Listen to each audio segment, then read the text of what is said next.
Good morning, ladies and gentlemen. Uh, Welcome to my little home studio here.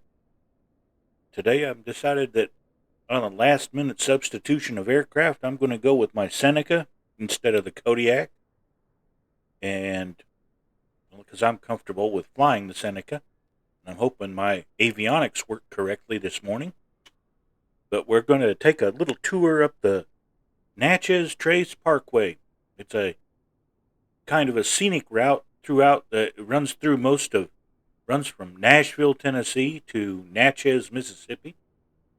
And today's trip, we're going to start in Natchez, Mississippi. That is KHEZ if you want to come along and fly. I'm sitting here on the tarmac. I'm getting ready to start up the aircraft. And we'll be flying through the cities of Natchez, Jackson, Mississippi, Atala, Tupelo, Iuka, and then we'll fly across the corner of Alabama, and then we'll go up into Tennessee. We'll pass Savannah, Hohenwald, and then up into Nashville, Tennessee. And we'll try to explain a little bit about the road as we go, and hopefully we can keep finding it as we go. I need to change my weather a little bit. I want to take some few clouds so we can actually see where we're going. Let's see. Set for few clouds. Few. Good. Raise the altitude of the clouds, please, a little bit. Because we're going to be flying fairly low today. I want a little bit more daylight, I think. I'm going to go up to about 9 a.m. here. I can zoom in on the clock here. There we go. About 9:05 a.m. What I've got. I wish they left that alone where we could move the time by minute increments.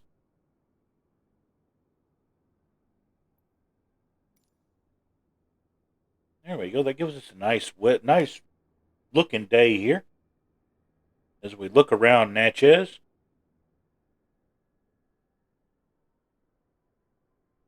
Now I'm going to hand fly it for a couple of minutes before we get onto the onto the magenta line and follow our course, because there's some stuff around here in Natchez that I want to look at. But before we can even do that, we need to start the aircraft.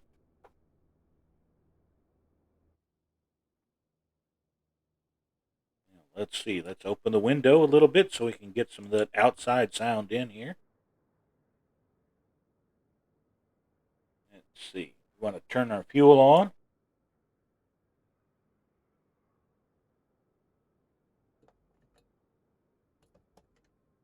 Get our fuel tanks on there. And now we want to come up here. We want to turn our battery, alternators, mags,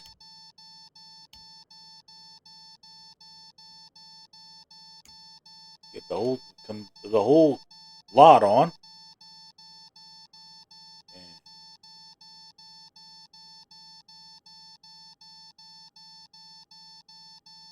start the left engine here.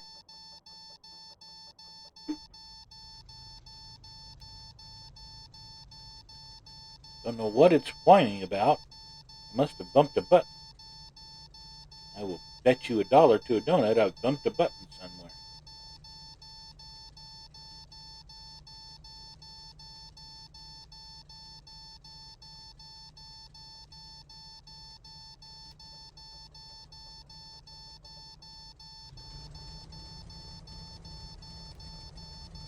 Let's got our engine started.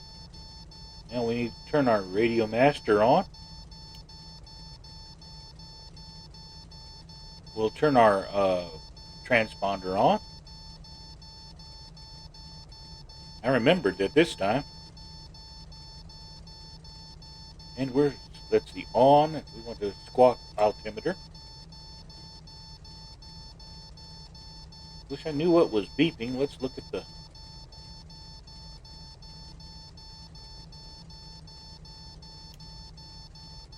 Okay, we turned the pitot heat off.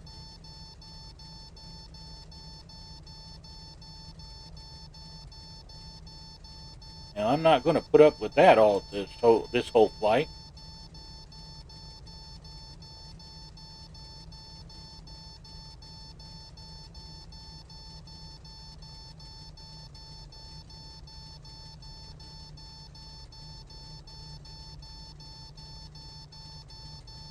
If you've got a clue about what's making this horrible noise,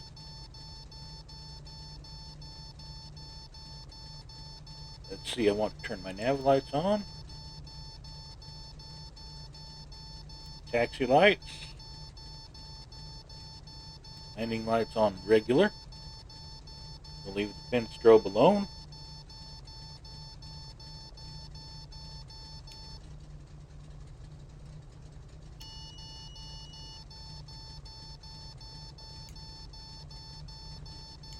Excuse me while I troubleshoot my aircraft a second here.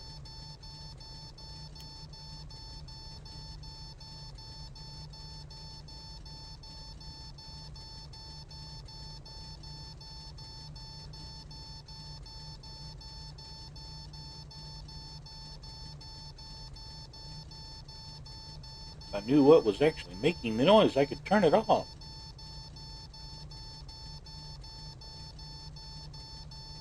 I would bet you $1 to a donut it's the ELT, but I don't know where it's at.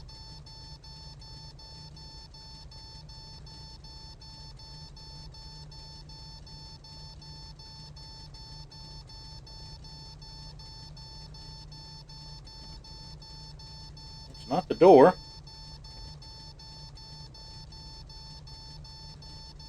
Anything behind here? Nope.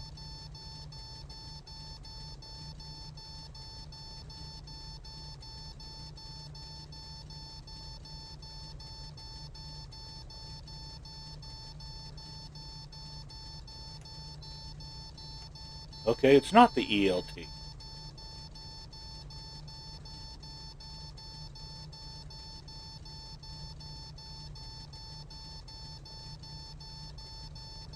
not the brakes.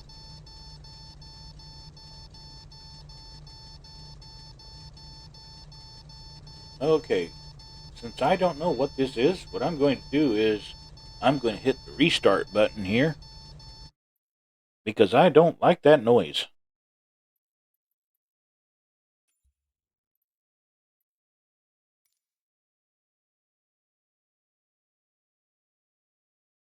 This should take just a couple of minutes here. Then we can get started actually doing something here. Yes, we're ready. Now we've got to go through the whole time and weather menu here. I want few clouds, please. No, I don't want that. I want to raise it about 7,000 will do. And we're going to move the time up to about 9 a.m. A little bit after here. Yeah, 9:10 will do. Now, let's see if we can do this without making a lot of racket.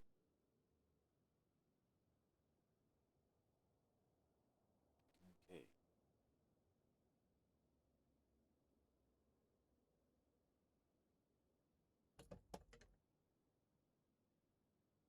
Fuel open again.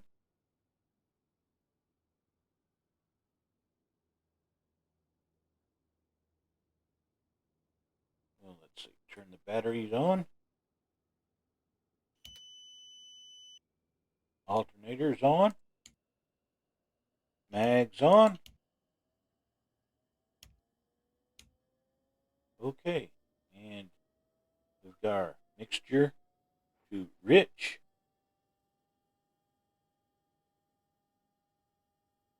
Lean out the window here and tell the ground crew to clear prop. Start our left engine. There she goes. Look over and we can see our right engine here. And we're going to start the right engine. Clear prop.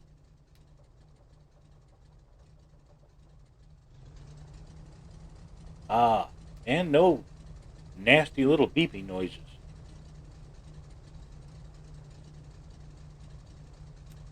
Nav lights on. Taxi on. Landing lights. We'll just leave the taxi lights off. Come down here. Turn our radio master on. Now, I don't know if it loaded it or not, but I'm going to make sure. Say flight plan. It's here. There we go.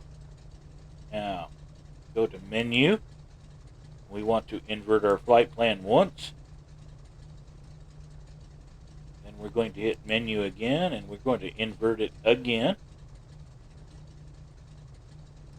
There. First trip, or first leg of this trip, is KJWN, Natchez to JVW. That's just outside of Jackson. So we're good. Okay. Turn off the flight plan so we can see the map.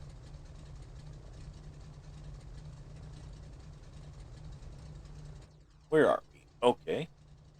Right here. Okay. Our feet on the up on the pedals. Sure. Everything works here. Strobe isn't working.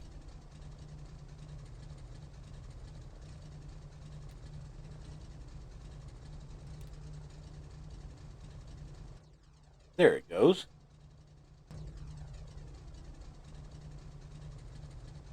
Okay, let's see. Brakes should be off. We want to see where we're going here.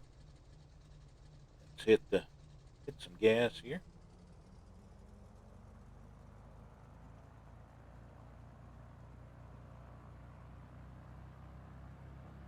There we go. We're rolling.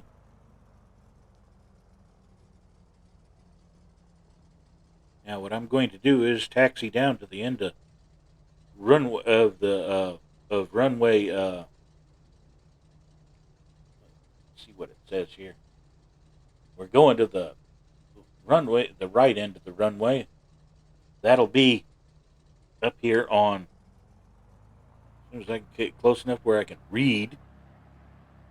Looks like it's going to be runway 18 is where we're going to. That's to the right. So we're going to back taxi down the runway here. No reason to get in the grass yet, so we're just going to try to stay here on the road. We're passing the poppy lights. Looking at the windsock, the wind's coming crosswind, so but it's not heavy, so it won't be bad.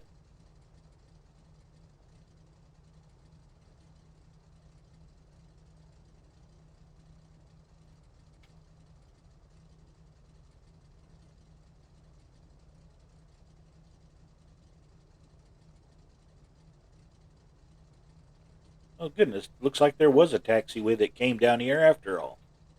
We wouldn't have had to back taxi at all.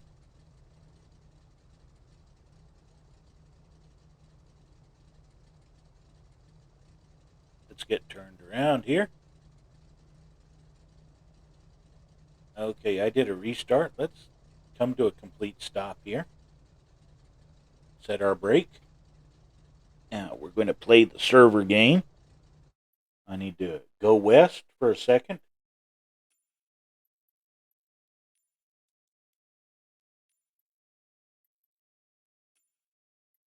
What we do to make our game happy. Good morning, Sergeant Staff. I'm presuming that you are referring to the rank you held in the Air Force, or wearing the green suit.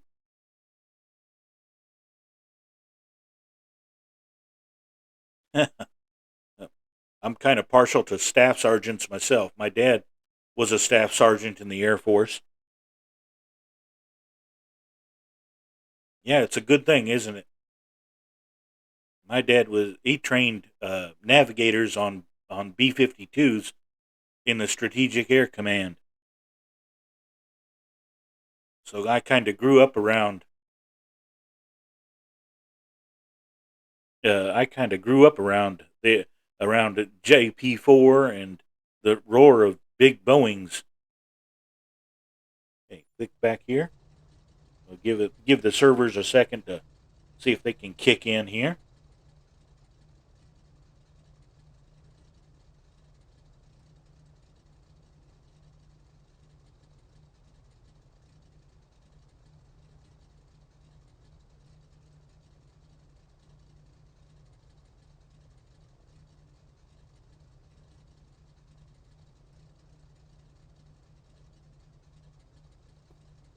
Now I'm going to switch back to east.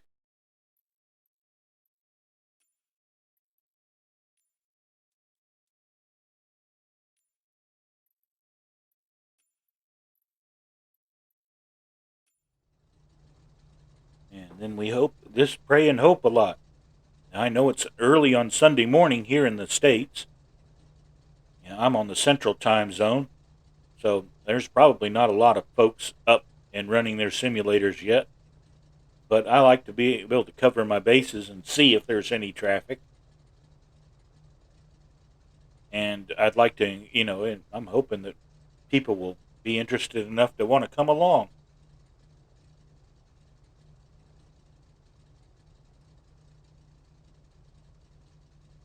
There's nothing wrong with that, Sergeant Staff. That's a good job to have. There's always a demand for knowing how to get your hands dirty.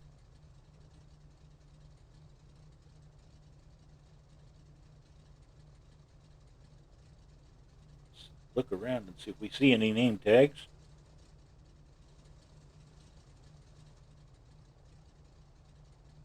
And of course we can't see any name tags.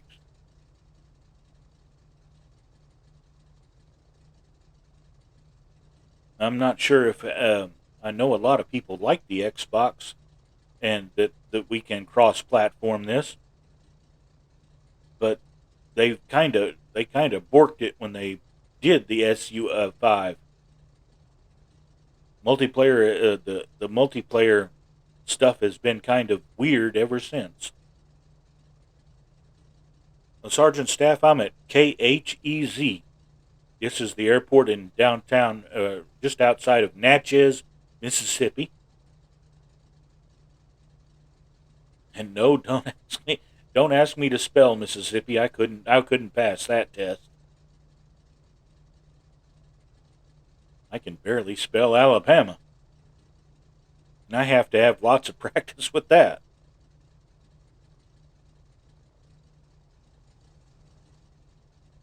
Well, I'm going to cycle the servers one more time and see if we can get anybody. And if we can't, we'll stay here on east, or what my server or my computer thinks is east. Go west. Click. Resume.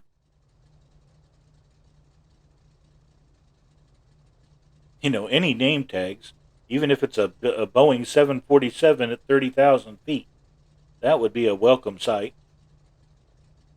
At least I know the servers are up.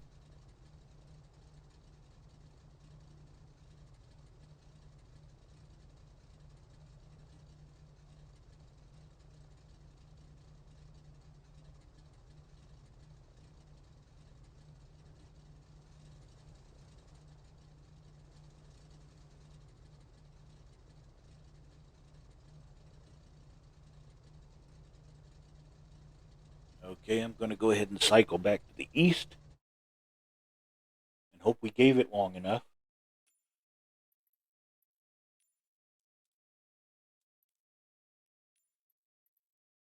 What's sad is the ping time is really low.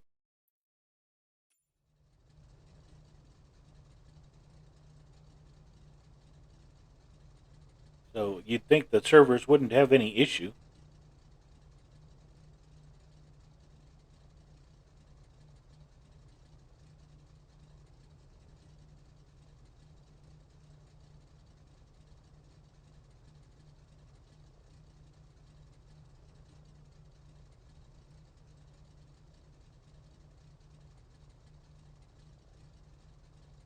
I see you, Sergeant. There's Sergeant Staff.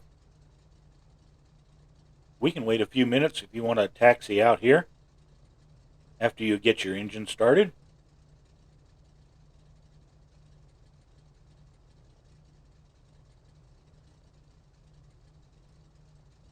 I'm at the end of 1-8 over here.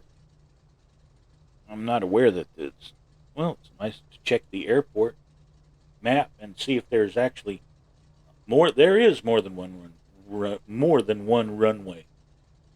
How about that? There is a 3-1. Pretty cool. Well, we can go ahead and go from here. You want to take off, and I'll join you. You can join us in the air, and we're gonna head toward the Mississippi River. We're gonna fly down toward the city of Natchez, where we're actually going to pick up the road. I'm going to give mine a notch of flaps. Take the brake off.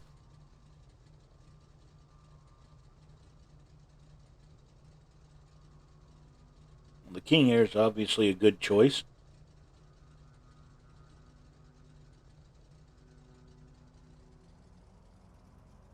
And here we go. Let's roll. And that's way too loud. Caranado. Thank you, Caranado.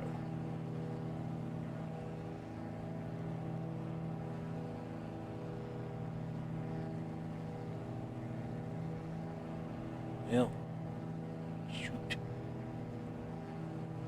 Well, come on. Well, that's not the most graceful takeoff in the world, but I'll take it. Gear up. And flaps up. I'm going to go up to about 1,500 feet here. And let's see, I'm going to go over until I run into the Mississippi River.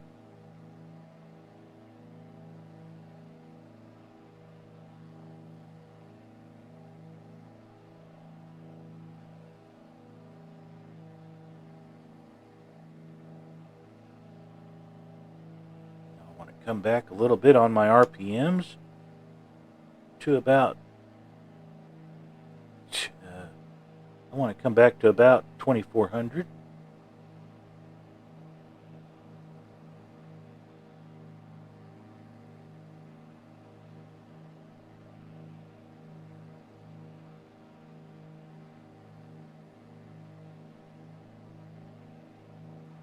I'm on the right engine.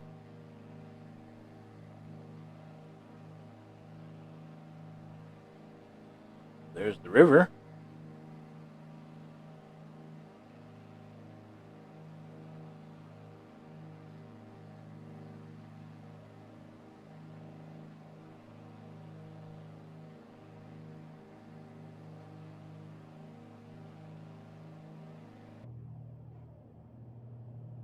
Trim up a little bit.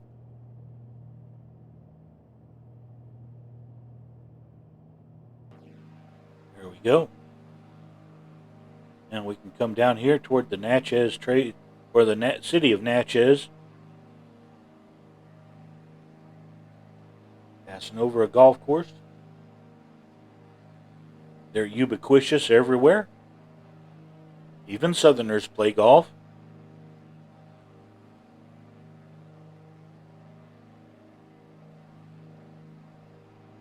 This, of course, is the mighty Mississippi. Come down a little bit.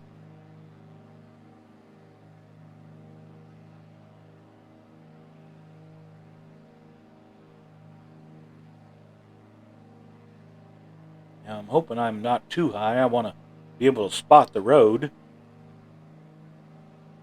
And it's not the thing about the Natchez Trace is it's not a 4-lane highway. It's only 2 lanes. One northbound, one southbound. It's a nationally regulated highway. It's the speed limit is only 50 miles per hour because one thing that is very prevalent on the Natchez Trace is wildlife. Okay, here we are over Natchez itself. And we're still too high. That's my fault.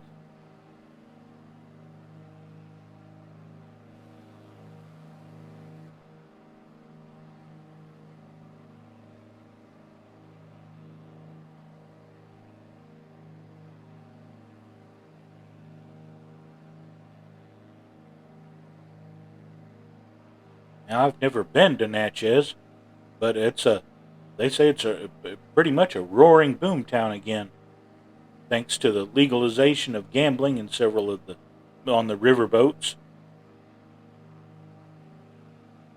Now, I believe this is the Trace up here. Not sure. Looks like it.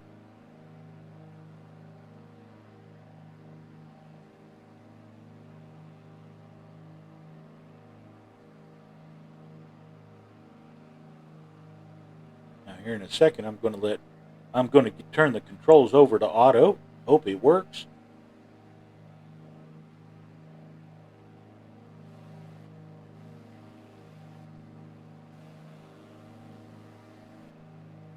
Nice to see that King Air back there. Slack off on the speed just a little bit here.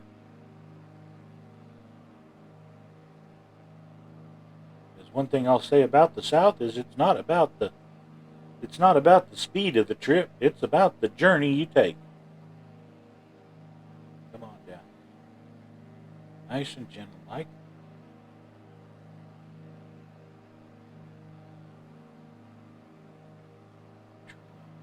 Trim down a little bit.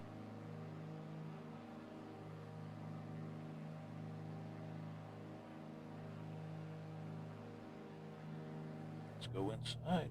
See if this will work. I want.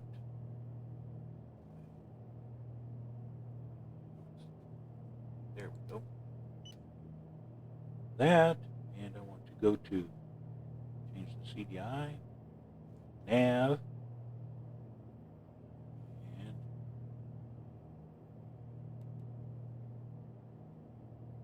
I will just stick with this for an altitude. 1,400 feet's good. Turn the VS speed off. I think our CDI's got it. We're headed for the airport here. We should turn up the road there. The highway is just off to our right.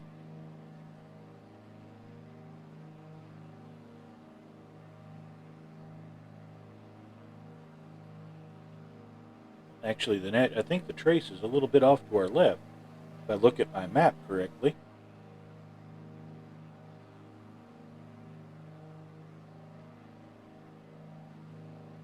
Let me go ahead and look at the map and make sure I know where I'm going, or where I'm taking y'all. Okay, first off, it's going to be right off of our right wing, and as we come up the road, it'll cross under us, and then stay on our left for a few miles as we head toward Jackson, Mississippi.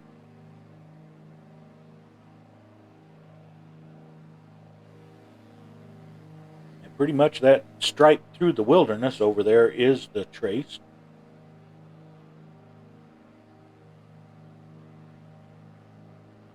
Looks like the GPS has got it good.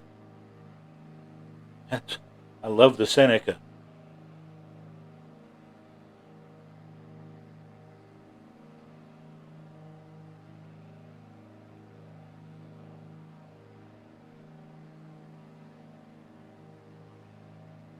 Now the King Air will go about. We're as you can see, we're doing about 150 knots here. So the King Air can hold that very comfortably.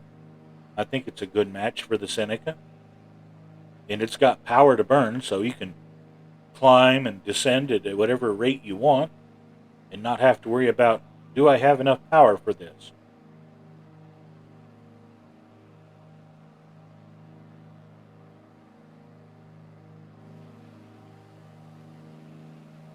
somebody going to go flying on this nice Sunday morning. Now, that's one of the aircraft I was actually thinking about taking today. Now, I'll bet you he's flying the Just Flight Piper Arrow. I have the Caranado Piper Arrow. Now, it doesn't get as much love as it should. It's a very nice little airplane, the Piper, the Arrow. I enjoy flying it about. I was actually very seriously considering taking it out this morning. Now, it is a bit slower. It's about the same speed as a Cessna 172. But, you know, if you like your low-wing aircraft like I do, the Piper Arrow is very nice. And I like the avionics package that comes with the Caranado. I don't like the sound issue that comes with the Caranado, but I like the avionics.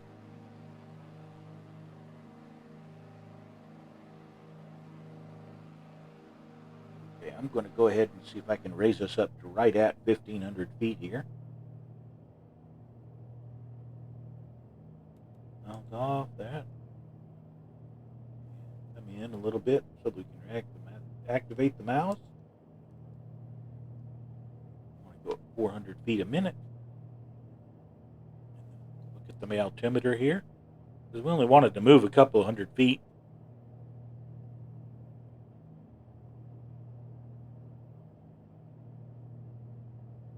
And just about there. That'll do us. Right there. Looks like we got it. 1,500 feet, folks.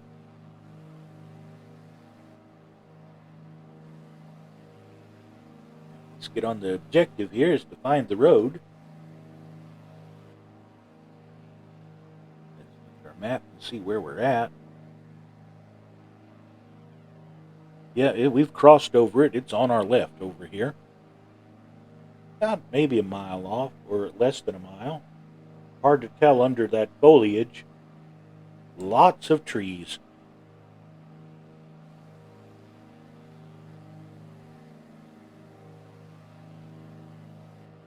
But yeah, this is why we like this road. Now, I've traveled it quite extensively. I have used it from my home in just outside of here at Muscle Shoals, all the way down to the Natchez here. That's about as close as I've ever come to the city of Natchez. And we picked up the interstate down here and then crossed into Texas.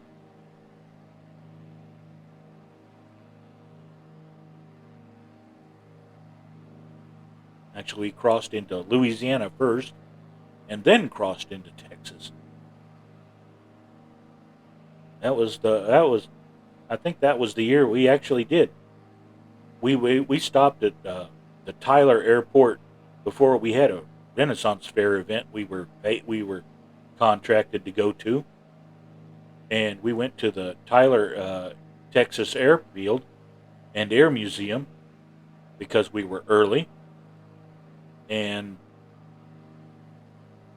we actually got to meet Randy Ball, who was warming up his MiG-17 for an air show that weekend. So I actually recorded that, and then I've got it up on my YouTube channel. It impressed me anyway.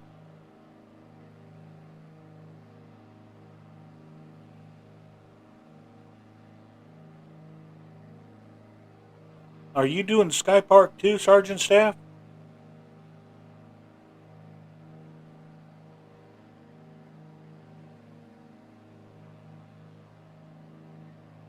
Now, I haven't gotten any of the economies going yet.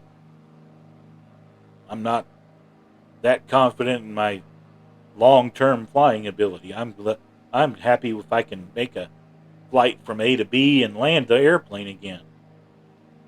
Doing it consistently, I don't know if I've either got the patience or the ability to do so. I don't want to cheat myself out of, even if it's just fake money. It's like playing Monopoly. You wanna win.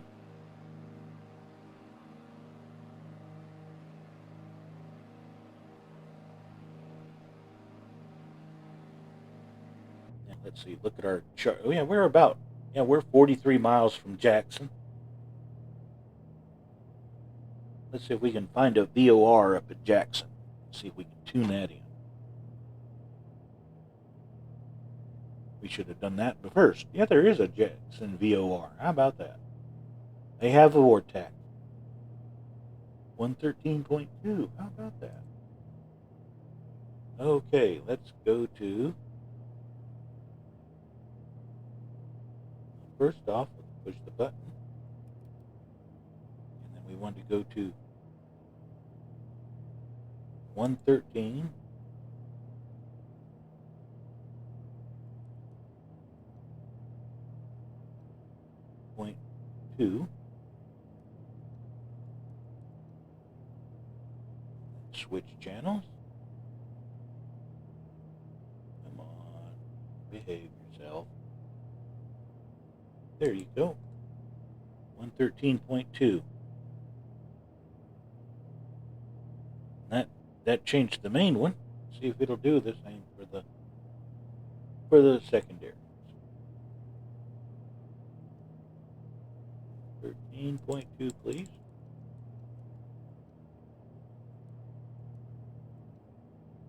Yes, do nicely. Yes, we have VOR signal.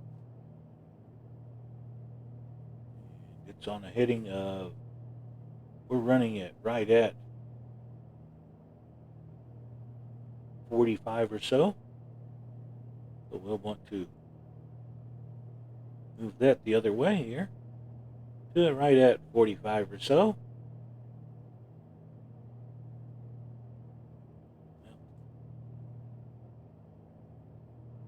There, it's starting to move. Okay, we're actually getting a signal from it from closer to 55. There we go, and we've got our VOR tuned in. It's a 2 VOR, so we're doing good. We're running towards it. Everything's fine. Now we're getting our DME. It's 54 miles to the vortex, and we're doing 157 knots over the ground. And it's going to take us approximately 21 minutes to get to Jackson at 157 knots. So that's nice to see.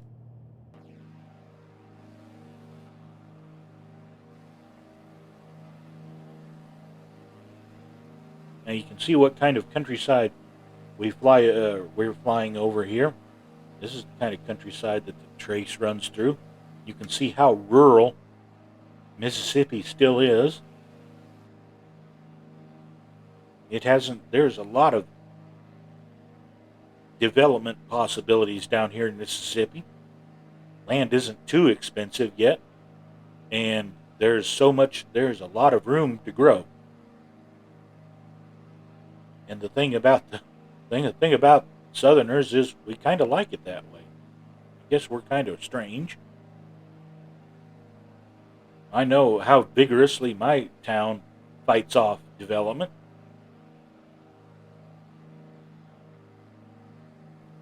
Everything's kind of slow and relaxed and easy going down here, and they like it like that. And to tell you the truth, so do I.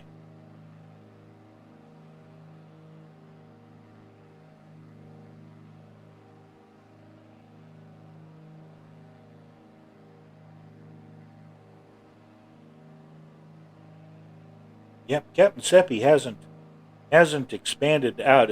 He's got his base there in Anchorage, so he hasn't branched out into the southern states yet. There's lots of contracts up there for freight and passengers. So yeah, he's got a good chance of developing his company very well up there in the Anchorage area. And what's nice is Captain Seppi takes us along on his journeys. And Alaska is such a really beautiful place that it's always fun to go.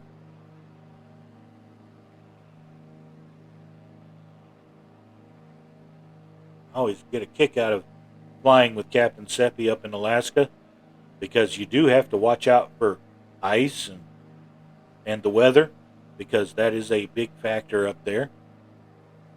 But the scenery more than makes up for it when the sun is out, it's clear skies, and you can actually see where you're going. The scenery really makes up for it.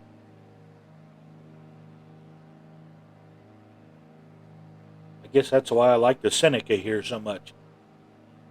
She doesn't care if the weather is really bad or unless there's a bad wind or you're running into a violent thunderstorm, this airplane can handle it. It's kind of like the King Air or the Porter or the new Kodiak. They're built for it. They can take it.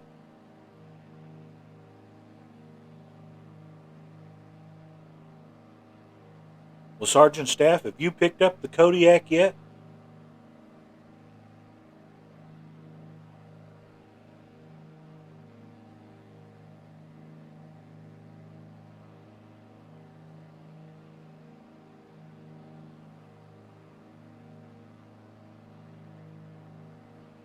I think you'll enjoy the Kodiak if you do decide to pull the trigger and make that purchase and treat yourself.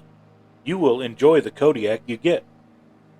Almost as many aircraft and paint jobs with the download as we did with the whole Reno race pack.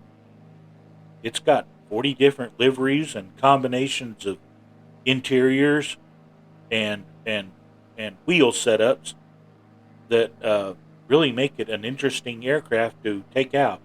The detail is just astounding. If you can get your mouse back there, you can you can load your cargo. Actually, physically load the cargo. You can select the weights of and distribution of the boxes, and you can even put passengers in the seats.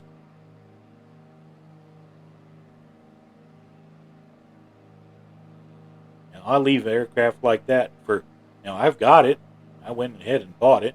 I don't have the Connie yet, and that's one aircraft I've been meaning to go back and pick up. Is a Constellation, but the Kodiak is really fun. Look, if a fellow like me can start the Kodiak and fly it and land it, just about anybody can, I guess. Now, mind you, I flew a Tundra version because there's lots of places I like to go that are a little bit less forgiving as far as the landing strips go.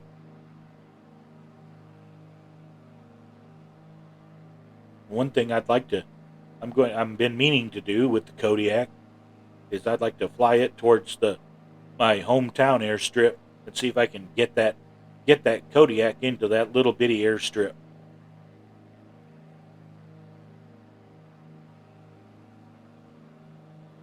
My father used to live right off the end of the runway there at Hassel, and there was not a lot of traffic, of course, in and out, but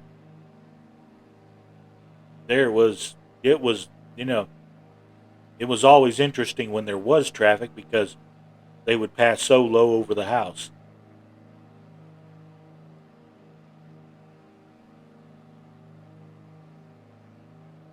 Oh, you'll love the Electra, Sergeant Staff. Now, I am looking forward to after the new year when Allison Johnson and Captain Arash uh, restart their Amelia Earhart around the world trip. That is going to be such a blast with the Electra.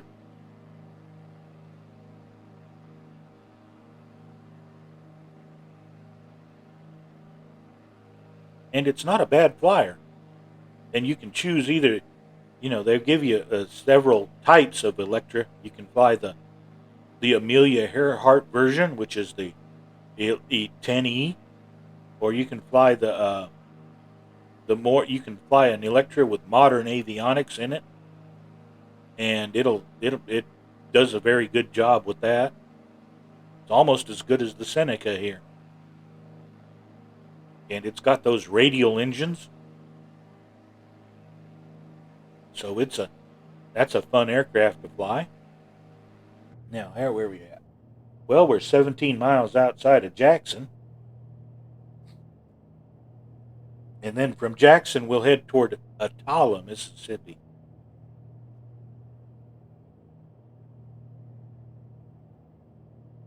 Which is it's a little bit. Now that's a city that's a little bit smaller than Florence, but not by much.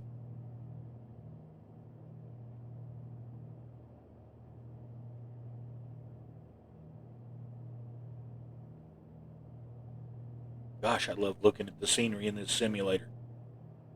They did such a bang up job on this. The shadows of the clouds and the roads and the farmers' fields.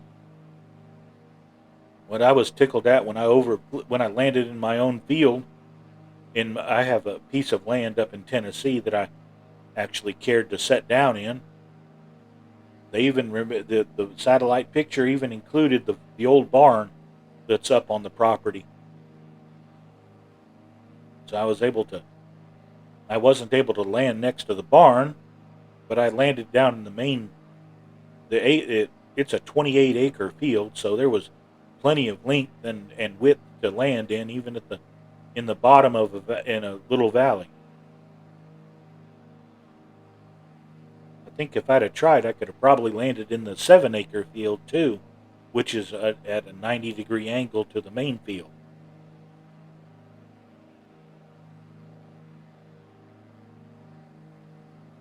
We used to get a lot of hay out of those fields.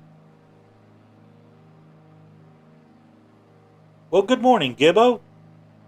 Thanks for taking a look. We're flying up right now, Otto's got the plane, and we're following the Natchez Trace toward Jackson, Mississippi. We're about 10 miles out of KJWN, which is one of the airfields just outside of Jackson. Jackson has several airfields. There's quite a good general aviation population down here. And there is, over at Columbus, Mississippi, there's an Air Force base. So, yeah, they're used to larger aircraft coming in and out around here. But there's no reason to, when you can have so much GA activity that you need several airports, you're doing fine.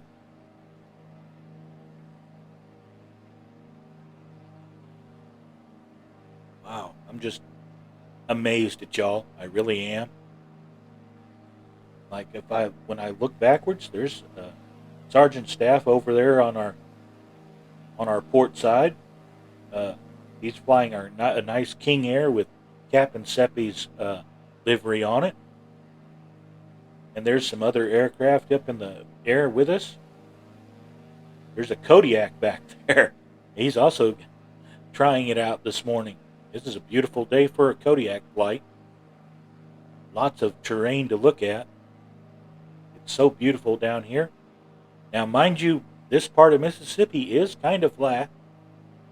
As we go north, we'll find rolling hills and a little bit more varied terrain as we go north. But yeah, there's a lot of trees and forest down here.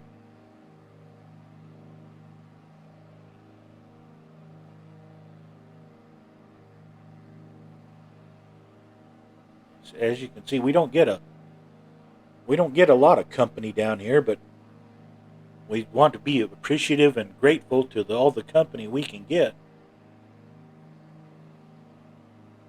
Now let me look at my map again quick, see where the road is we're following is in conjunction to where, yeah, it's off our left wing over here. It's about a mile and a half away.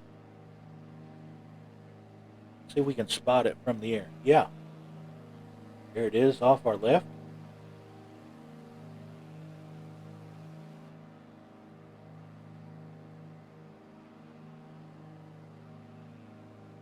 It's only a 2-lane road, and it's mostly under the trees, so it's hard to spot, especially from the air.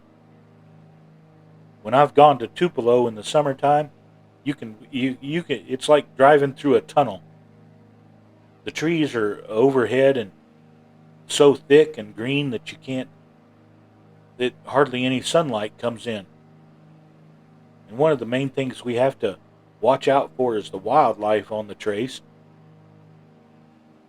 The deer and the deer know, especially during hunting season, that they cannot be hunted on the trace, so they tend to gather up on the trace.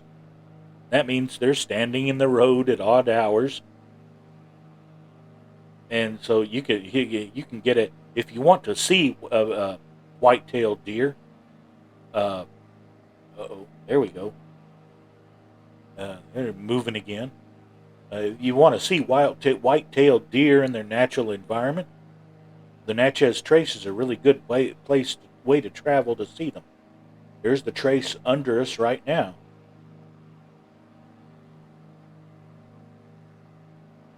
We're coming up here on KJVW. Then our flight plan will take us off toward Attala. Don't want to say that too wrong.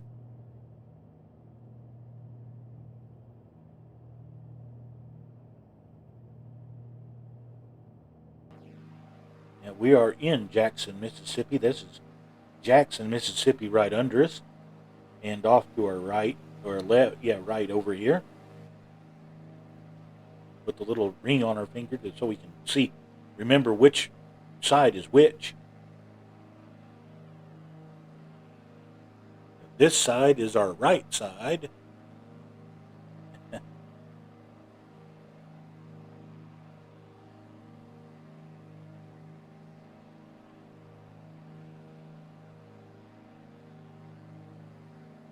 It looks flat, but it's actually it's not really flat. There's lots of rolling hills and countryside around here.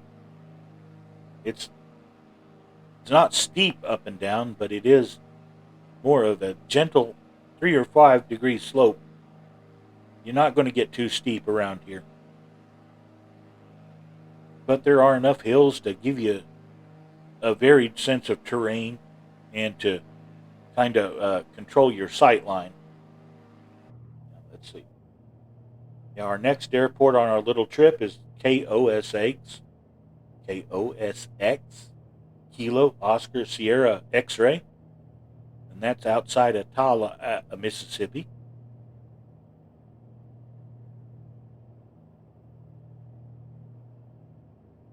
Now, let's see. I don't think they have a VOR up there.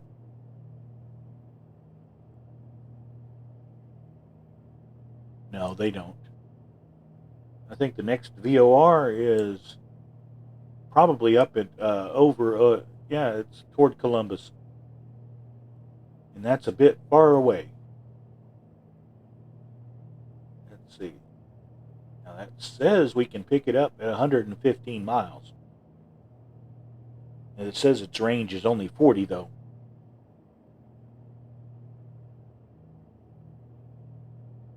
I don't think we can pick that up either. The Columbus Air Force Base TACAN is it says it's only a 25-mile range. So no, those are pretty much out of it. We won't be able to read those. So this is pretty much a find your road and follow it type of flight plan.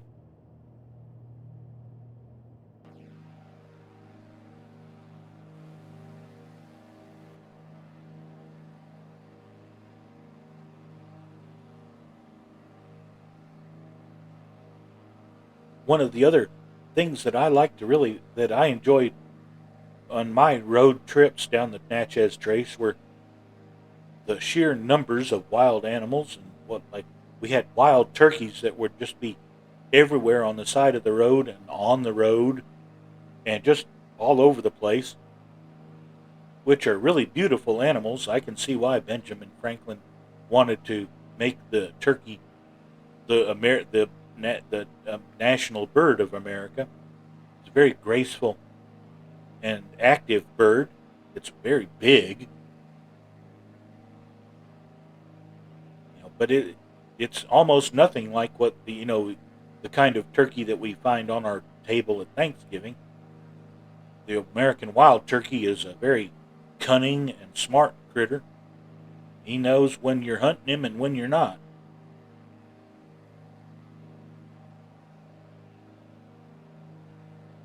That's one thing I have found in common with a lot of Alabama and Tennessee and Mississippi animals is they are very aware of when they're being hunted and when they're not being hunted.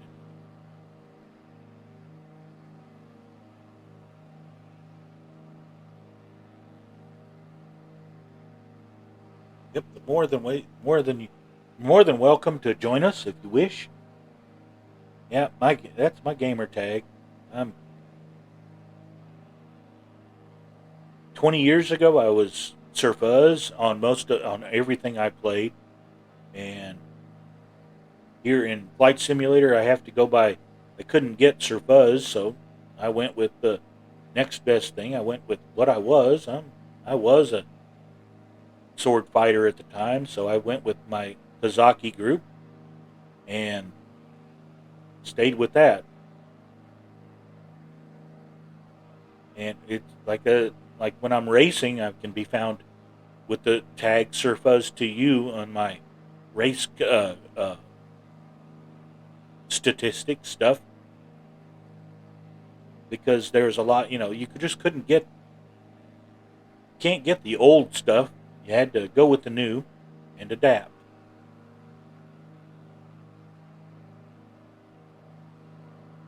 But yeah, this is a really nice place to come into.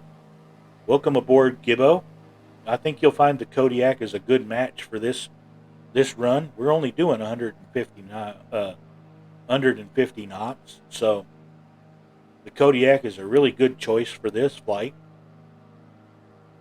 Plenty of fuel, and if we need to, we can stop and pick some up. It's only I think a couple of 100 miles in total. We're not in Allison Johnson territory, but we're covering some ground here in the southern United States today. A lot of it is here in Mississippi, but we do cut the corner up in Alabama, up by my hometown, and we go into Tennessee and finish out the route.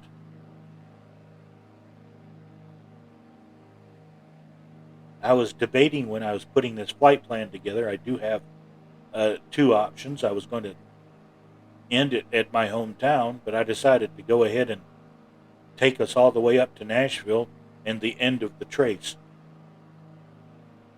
Now you can see a lot of housing development down here. We're getting out of the countryside, folks. Civilization is intruding. But we're on the north side of Jackson as we head north. There are several airports down here. This is called Madison County, Mississippi. There are all kinds of airports up here. Lots of little grass strips and little dirt strips in people's fields, because one of the major flight activities in this area is crop dusting.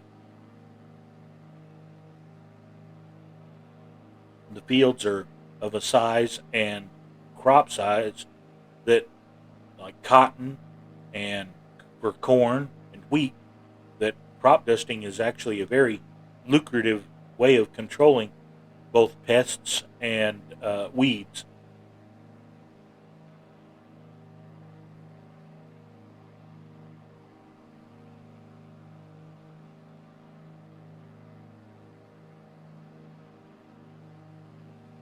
It can be, at least I used to think so. After work sometimes, I would just, on my way home, I would park my truck and just sit outside of a farmer's field and watch the crop duster work on the field. Just back and forth, making multiple passes. That was always they fly so low and with such precision on their chemical release that it's always a just a wonder to watch. Okay, here's the trace again underneath us. You can actually see it on this stretch of highway.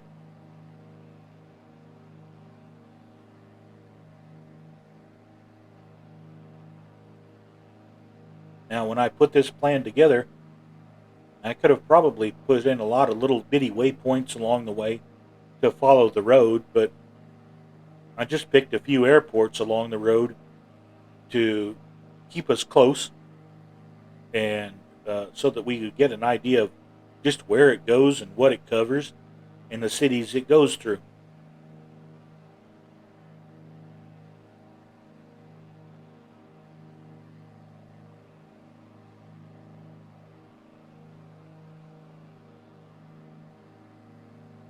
Well, good morning, DH DH Paradox. Okay, good morning, sir. Welcome aboard, and I hope you're enjoying our little flight up Mississippi here. Uh-oh, getting into that's a pretty good sized road. That's 4 lanes. That's not where we're going.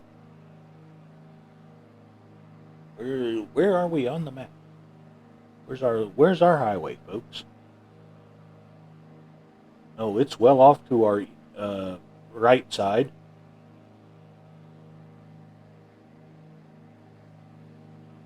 Now let's take her off nav and go to heading mode and see if we can follow this road.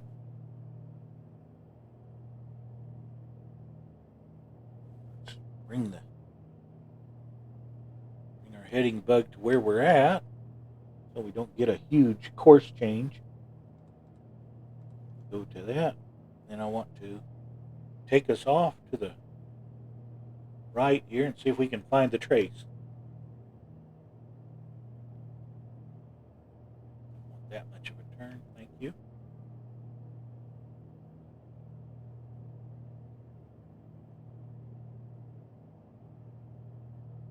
The Seneca is such a nimble aircraft.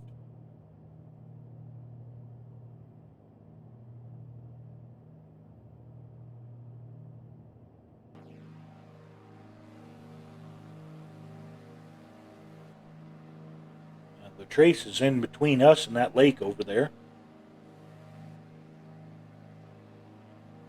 It's not the easiest road to spot from the air, but like I said, it's there and we can find it and we can follow it.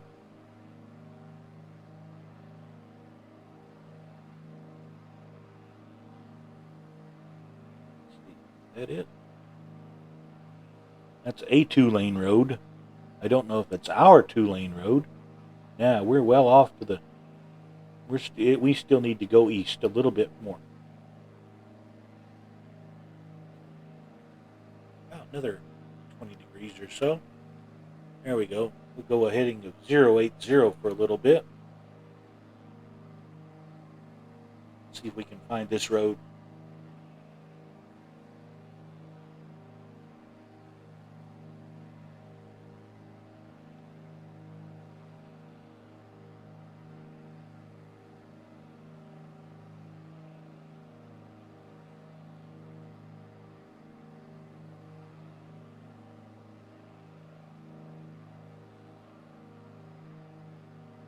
As you can see, we're only flying at about 1,500 feet today, so there's lots of room. If you want to go up in altitude or cruise at a faster speed, you're more than welcome to. Like I said, we're just headed up this road toward Nashville.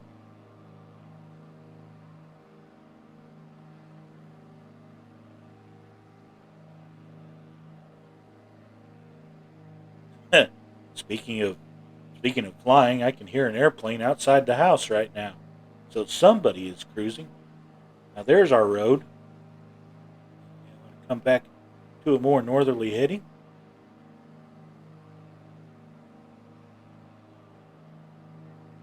check and make sure here. And we got it. No, that's one of the county roads. So we're still needing to come east.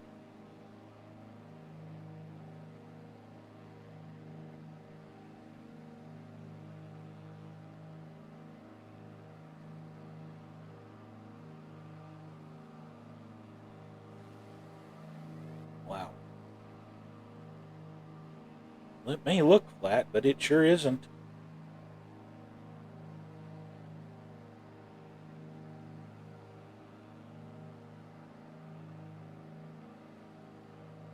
Oh, did Captain Seppi pull a Fabio? You have to. Now, it is very well modeled. You have to kick a little bit of rudder in it to keep it straight on the runway. I found that a little bit myself yesterday when I was flying about in it. It was needing quite a bit of rudder authority to get it off the ground. You just keep it, but you keep that rudder trim set to the right place and read the manual a little bit. I didn't. I wished I had.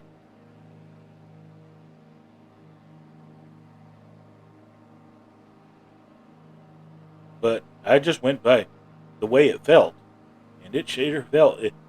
I'll tell you this: the Kodiak feels great. It's got that right amount of pitch and torque that you can actually, even if you don't have feedback controls, you can kind of feel it in your simulator. I don't know, that's kind of a contradiction in terms, because that's the one sensation we don't get, but it was still, that's the way it feels, is to have it feels like it's there. It doesn't feel like a simulation so much as it gives you that feel of being there, which is kind of a good thing. I wish more aircraft developers would capture that feel. Okay, we're coming up on it. There's a road right off our right wing, and we follow that right to the trace here. There it is. Just follow that. We'll come up on the trace here in a second. It'll be sort of a cross cut to this road, more northerly route.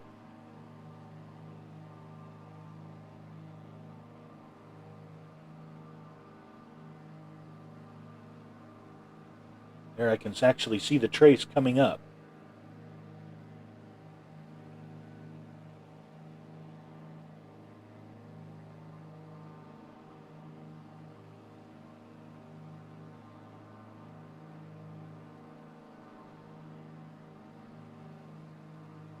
Now, see this road on our right here, this is the Natchez Trace. It's just a little 2-lane road that goes up through rural Mississippi and Tennessee, but it's called a state park. Let's see, a little more northerly heading.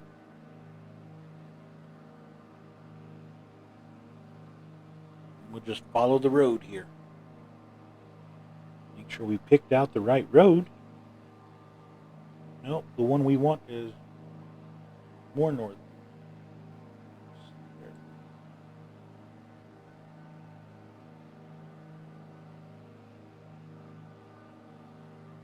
Where are you? There it is. Yep, that little stripe in the middle of all them woods is our road.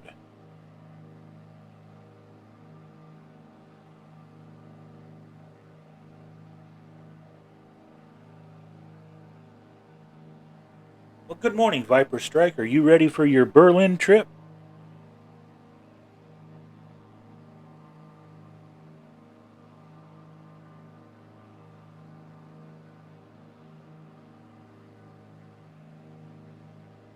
I know you're broadcasting here in a few minutes yourself. I'm hoping your weather is nice for your little trip today.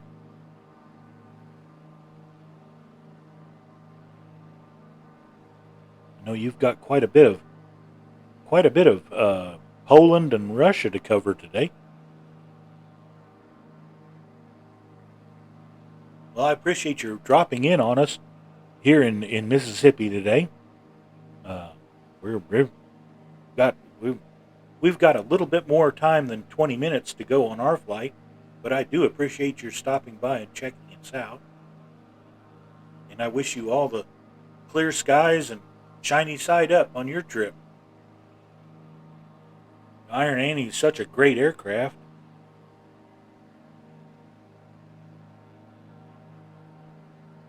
It's one of the other epic aircraft they actually put in this simulator. I'm so glad they did. Now we just need a DC-3 to go with her. I need to come left a little bit more. I can keep an eye on my road. Now those engines, you can kind of see what Fabio means with the engines kind of do block your view out the window. But you can see clearly ahead of you, which is a good thing.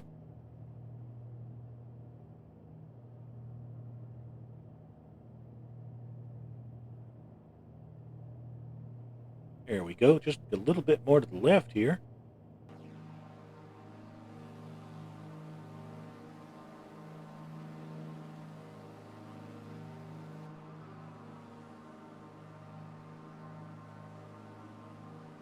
See, this is what's hard about finding things in the summertime.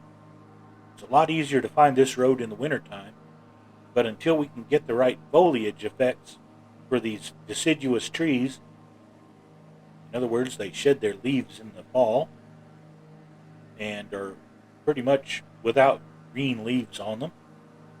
We get that in the simulator, we'll be having a lot easier time with finding these roads.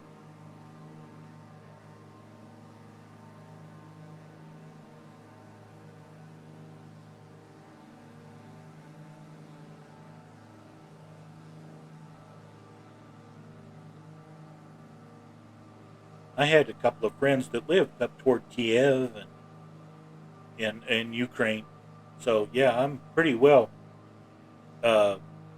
familiar with that part, and I'm really glad you're going through those. Those are some other countries that don't get a lot of coverage. I'm happy to show off the southern United States here, and I'm glad other streamers are showing off the rest of this glorious planet.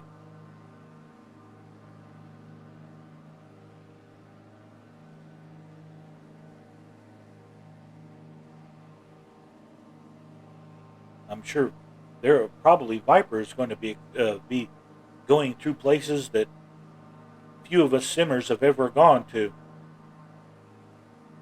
especially as he gets toward the more desert regions of the Russian mainland.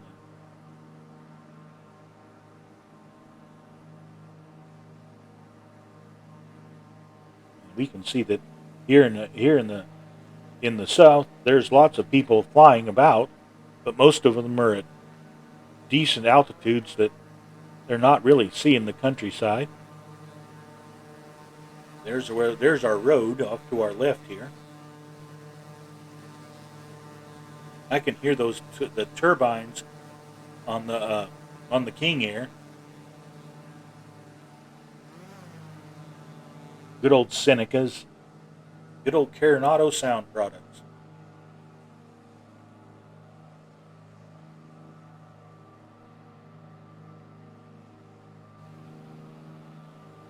It's just, I think this is just so fine. This sim continually amazes me, and not just from a physical therapy standpoint, but from just a visual, it pleases the eye kind of thing. The clouds, the shadows, they're ever changing and always dynamic and really fun to watch. I'm going to go in here in a few minutes I'm going to click back onto our nav route instead take her off a heading and follow the my little programmed little flight plan here, because we're only 9 miles from Atala. I don't want to miss Tupelo. Tupelo's where Elvis Presley was born.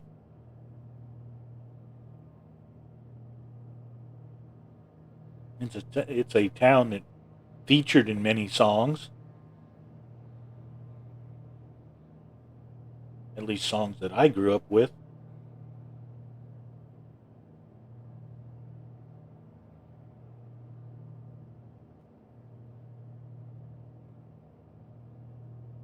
Yes, Sergeant Staff, Jerry Reed, that's the man. The Tupelo, Mississippi Flash.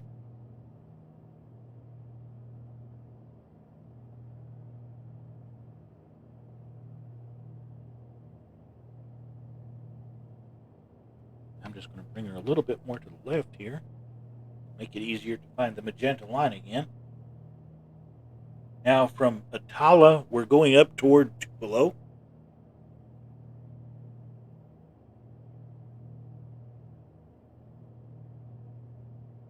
Like I said, we're cruising at a steady 150 knots at 1,500 feet.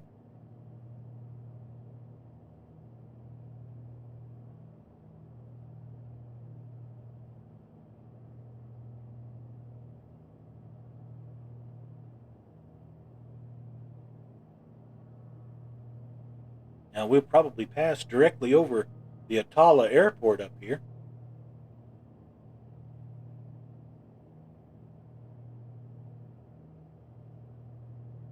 One thing that tickled me is I found somebody had done they'd done a pay-wear scenery for HSV over in Huntsville, Alabama, at the international airport over there, and they did it. They didn't have pictures or anything. They were just working off of the satellite imagery. They'd never been there, but I have several times, catching flights out and coming back home, and they did a really remarkable job with what they had to work with. They've got the hotel and the parking areas correct, so I was really tickled with that. Okay, there we go. Let's try that. Heading on, nav on. Capture, please. Yes, please. Thank you.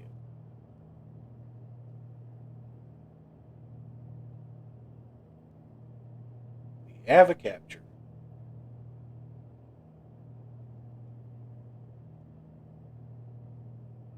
Somebody's out playing around with their large jet-powered aircraft today. While I'm not very good at flying those things, I'm appreciative of the others that can. I flew with J.W. Winokur last, I think it was last Sunday, or during the week, and we were flying jet aircraft over Japan, and I was blessed enough that I could actually keep up with my Tomcat and fly with them. It was very fun. It was fun. It was nice to be able to get that thing out, just let it loose. Now that they've actually included the sounds of breaking the sound barrier and put in like the wing vortices and such, it very visually entertaining to fly this aircraft.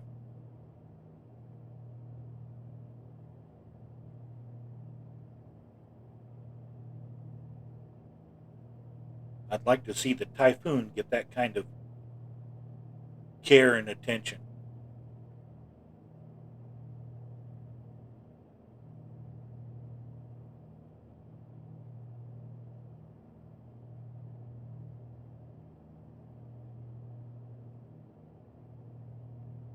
Yep, we are headed on our way 77 nautical miles to KTUP outside of Tupelo, Mississippi.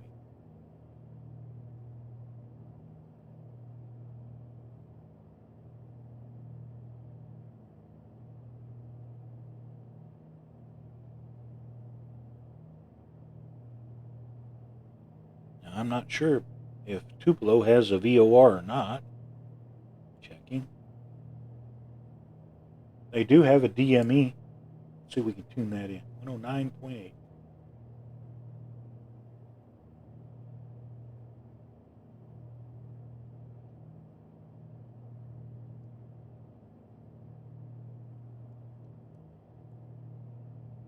Come on.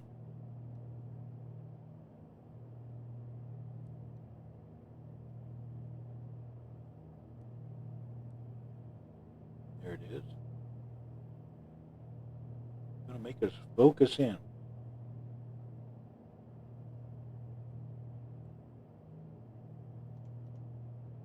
There, 109.8. We're still outside of range. That's okay. We'll find it eventually. While we're thinking about it, we'll just go ahead and set up the other one too.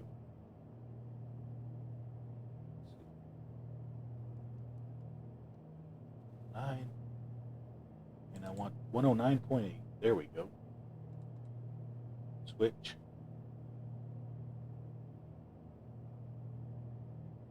It's not picking that up either.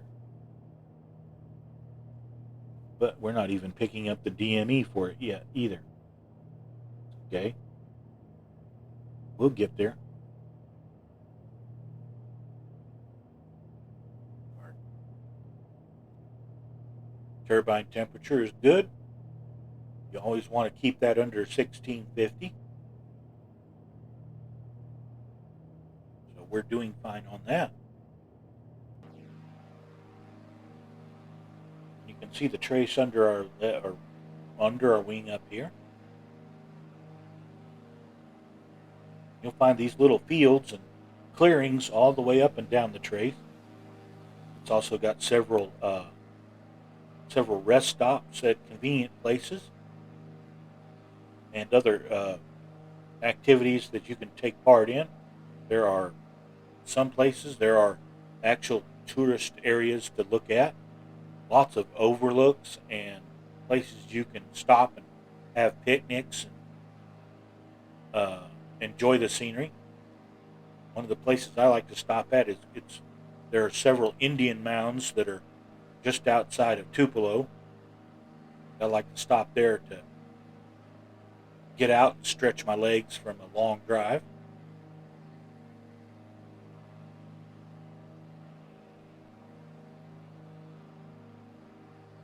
Now, Gibbo, we can land up there if you want.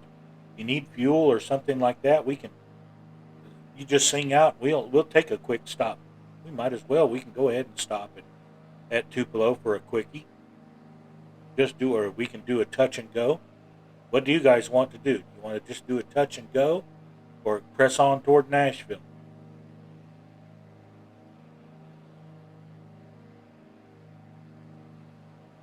I'm flexible as far as what we want to do.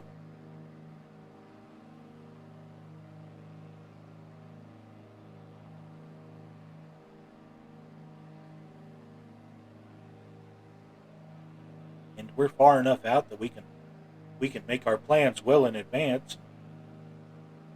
It'll all be on the same page about what we want to do up here.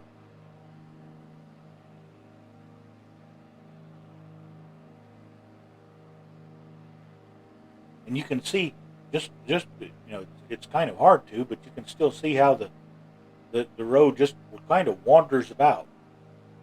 It doesn't have any particular place to go, because they based the actual Natchez Trace Road here on this was actually a road in the 1840s between Nashville and Natchez, Mississippi, and it was one of the best taken care of roads in the West at the time of the United States. They still had problems with bandits and such, but it was still such a well-traveled road that you were never in really too much danger along the way. There were, you had even the bears and the lions would stay over, the mountain lions kept clear because there was so much traffic. Yes, there were mountain lions here in Mississippi, and hopefully our conservation efforts will reintroduce them back into this area. We had them up in Tennessee for a long time.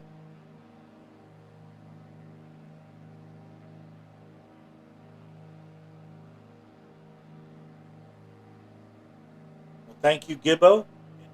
You know how much I love your shows. I know Murph gives you a lot of grief, but you don't deserve it.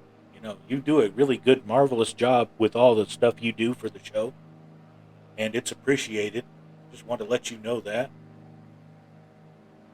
we watchers, we really enjoy got the banter and the fun you guys have.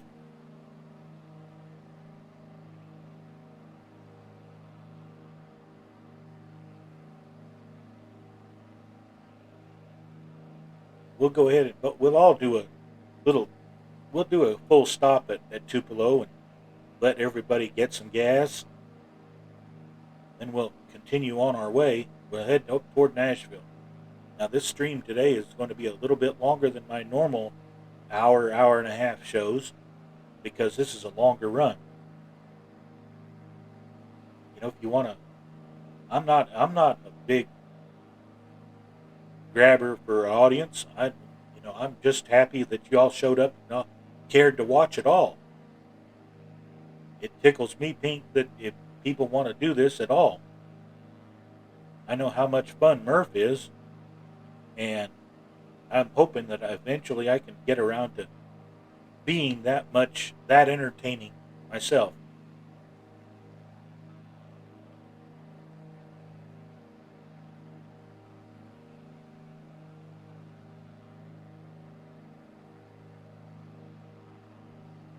Well, thank you for coming along, Sergeant Staff, and I appreciate the fact that Gibbo Ireland has come along with us. I know it's toward, let's see, it's 9 a.m. here Central Time, which puts it about 2 o'clock or 1 o'clock over in Ireland. So I'm glad you guys just popped in for this little excursion. 3 p.m. for y'all. Okay, cool. I appreciate the input. The more input I can get, the happier I am. As you can tell, I'm not the strongest verbalist in the world.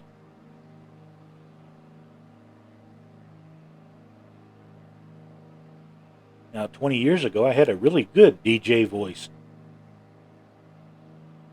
But since the stroke, it doesn't have that depth that it used to. I used to be a really good deep baritone.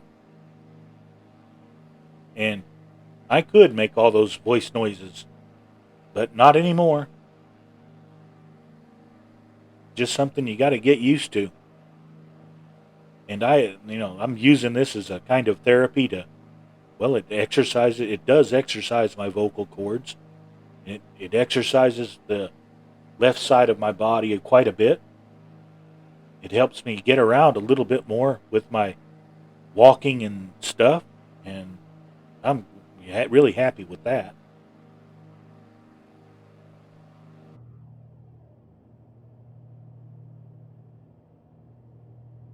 Now we could probably push the throttles up and max her out, go at about 180 knots, but I'm happy right here at 150. Now, Gibbo, if you want to go ahead and pull up Little Nav Map, you'll find that there are quite a few little airports around here if you need to go. And let's see, what's closest? Here's a little place right off my left wing. It's called Europa or Upora. It's 06M on the charts, and it's literally right off our left wing right here. Just a little grass strip.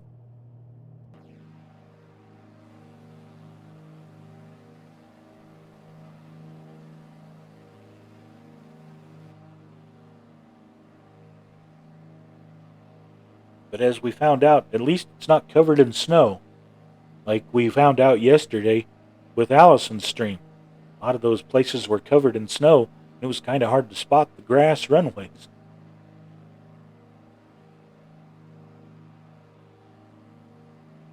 And if you're lucky, the snowmobile crew or the snow removal crews have helped clean out your runways.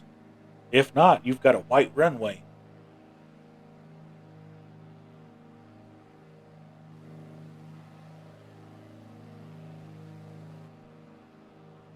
Now, every now and then we'll catch a bit of interstate cutting through. Even in Mississippi they have interstates.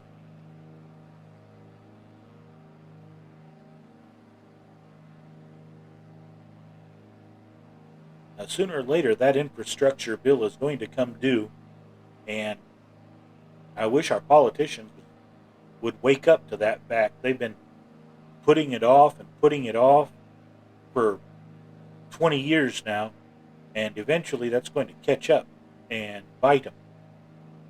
Because a lot of this stuff is going to be needing repairs or replacements, and they haven't been keeping up with that stuff.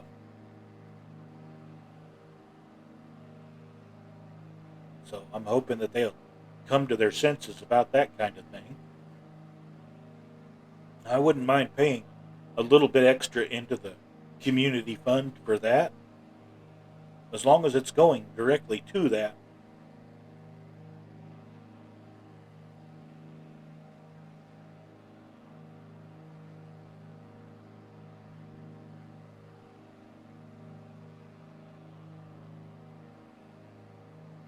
Hey, if you can get the Kodiak up to 165, man, that's great.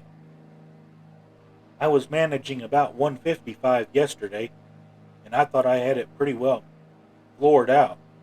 So if you're getting 165 out of her, I'm impressed. Now, I was probably mishandling my mixture and throttle, or my the turbine mix, but I expected it was just my bad flying. There we go. A bit more comfortable. Nummage bummage is real. Gosh, I love flying along with Allison. She keeps us so entertained.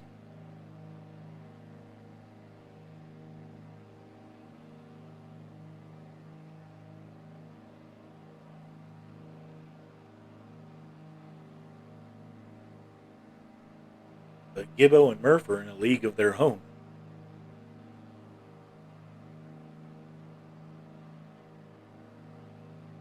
And yes, we watch Gibbo's shows every week. His little the news and the little ways to save help that improve our flight simulator experience. He does magnificent work with those. I hope more people tune in and watch those.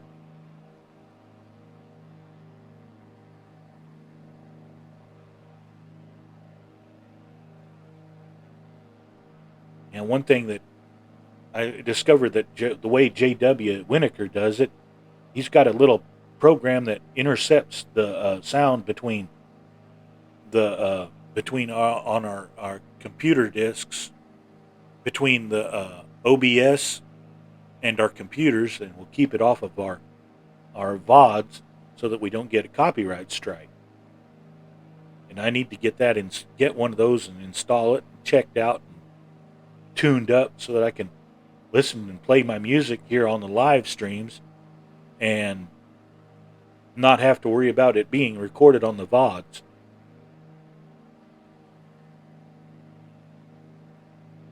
Because I miss my music. Now, see, 20 years ago, or when I was doing the science fiction convention thing, a lot of the music I listened to, the people were just happy to have their music listened to. And if you wanted to repeat it or play it again somewhere else, they were tickled pink. They weren't concerned with things like copyrights, or I need to put a DCMA claim on that or something. They were just happy to get their music heard, which I guess shows you the difference in the times. Back then, we could get away with a lot of strange and different behaviors at the conventions. And they weren't obsessed with the insurance claims.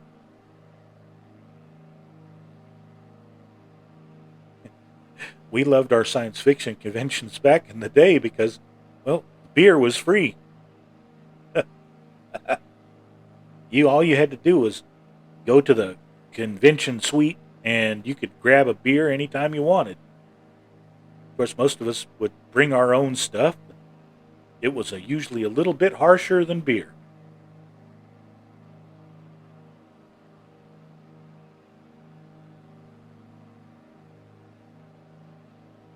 But yeah, JW has a little program that'll keep it off of the VODs and stuff. And I guess with the copyright laws say that if it's live, you can play it. But if it's on a recorded substance that is monetized, they can't you can't play that kind of thing. I do need to check out Epidemic Sound and see about subscribing to their service, because I do a lot of their music is fun to listen to, and we get to play that without any worries at all.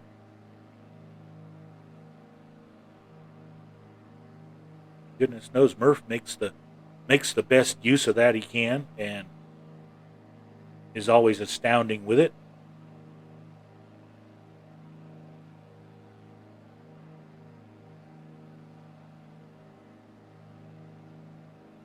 Okay, we're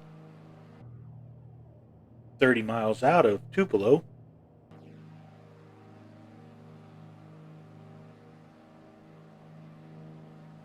See, the terrain is picking up a little bit of, it's not clay yet, but it's close.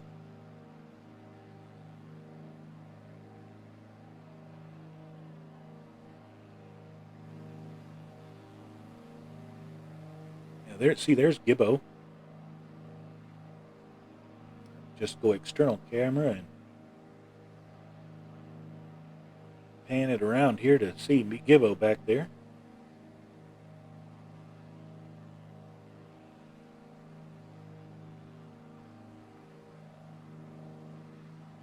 As we cruise over Mississippi here. We're going to pass over a little runway right up here ahead of us. This is called what? This one's called, in the city, it's in Chickasaw, Mississippi. It's called Houston Municipal M44. That's a nice little name for a little county airport. And it's paved. Now, they don't have a lot of extra services, at least as far as the simulator is concerned, but, well, it's a paved runway. Odds are pretty good it's lit at night. And there's parking and a back taxi available.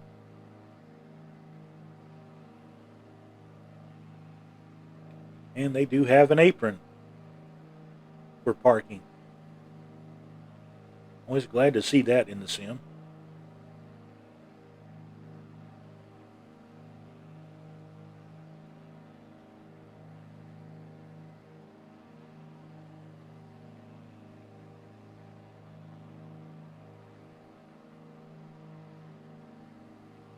That's a nice little airport down there.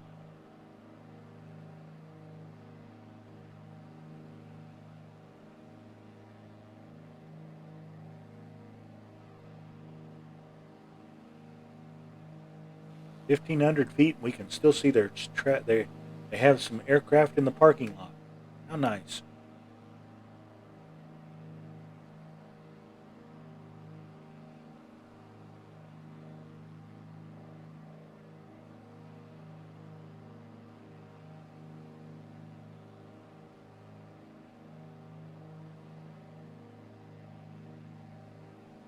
I think this is just an aside note that's not really relevant to this flight. This is kind of referring to back in the sci-fi convention days that we used to enjoy. Just on a dare, we were young and stupid at the time. And, well, we were more than a few sheets to the wind at the time. And one of our other gaming partners dared us to see if we could ignite our drink. Not only did we ignite it, we melted the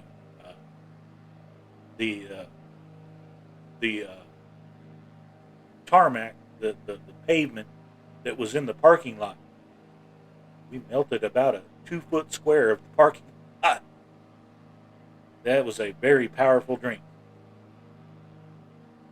And the joke was that, yes, we were drinking that kind of stuff.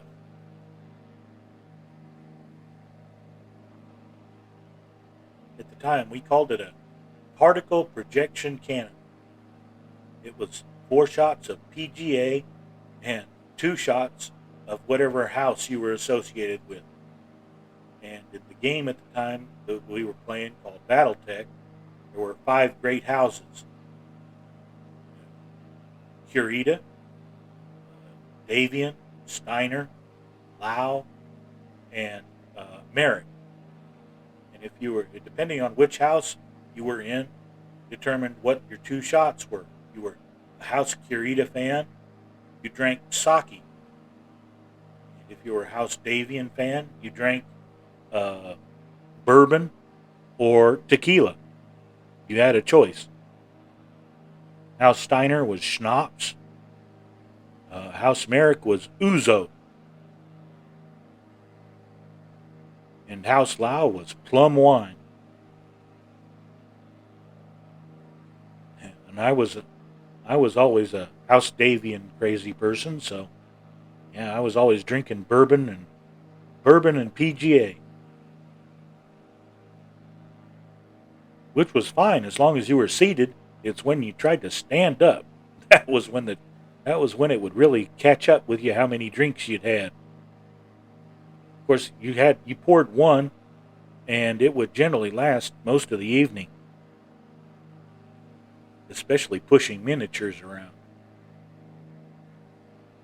which I still have to this day.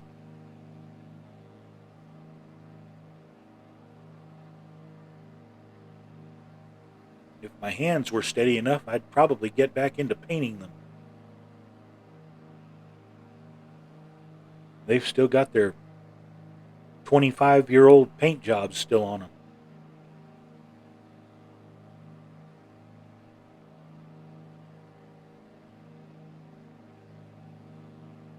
They did some television coverage of the game for a while.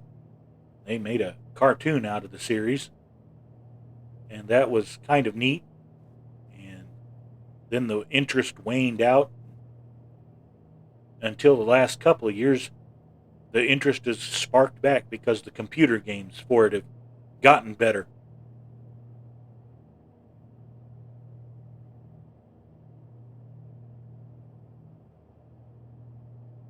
Well, we're actually starting to pick up our DMEs.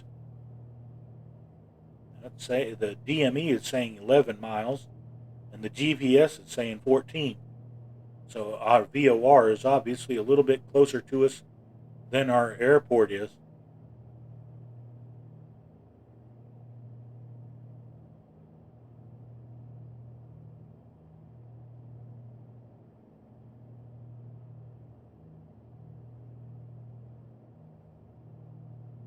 Actually starting to see, I think I saw lights.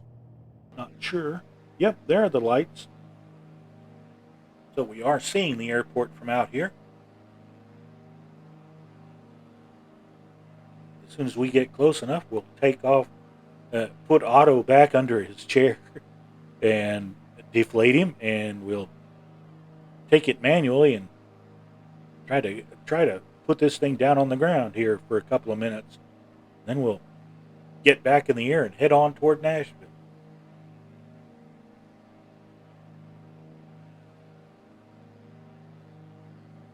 Now, I have flown along with a friend on comms coming in and out of here.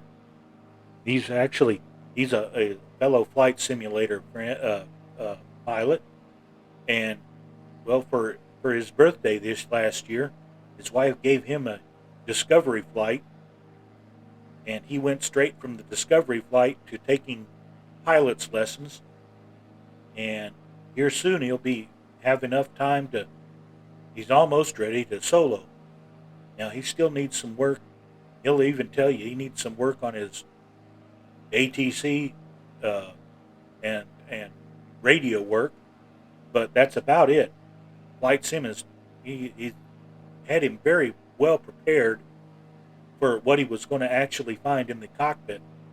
So that part was easy for him. The radio work is what he's finding is giving him a little bit of trouble. All I can say is join VATSIM. I did. I finally got on there and actually have tried it a couple of times. I haven't flown into any bigger cities yet. Lots of Unicom work, but I'm at least trying. And that's about all you can really do for anybody is try.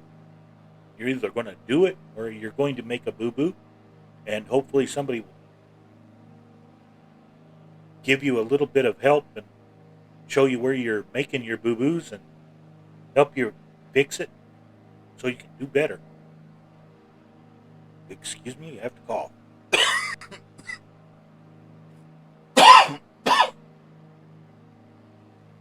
That's not the most graceful thing in the world.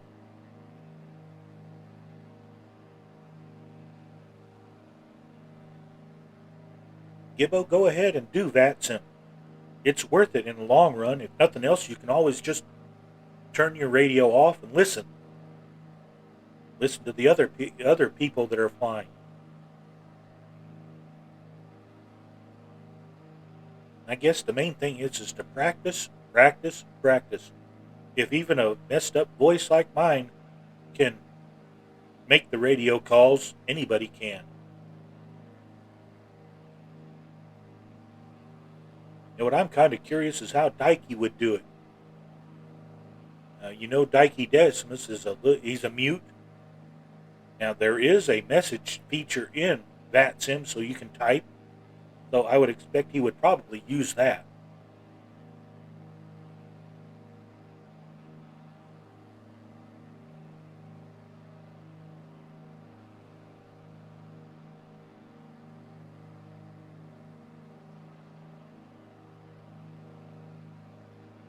That's what's nice about VATSIM is they're very accommodating, and they're there to help us all learn.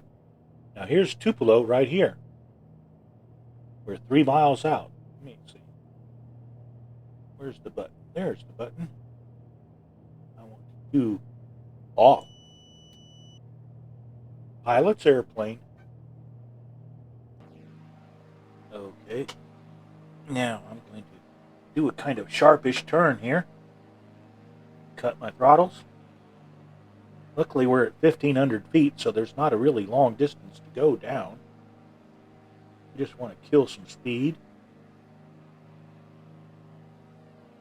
I'm going to do a little circle before I start to come in on the runway. Now, let's do this right. We're going to come in on a left-hand pattern as we come in, and then we'll do an orbit around the field, and then we'll come back in on 3-6.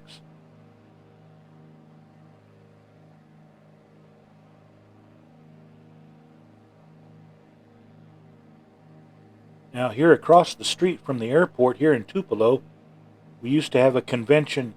They still do. It's called Tupelo Con. It's at a place called the Furniture Center. It's a big, large, open-air mall, and I was enjoying it very much. They did a really good job with it. Keep our speed up just a little bit. But they've got an animal park right up here to the north of the north side of the runway.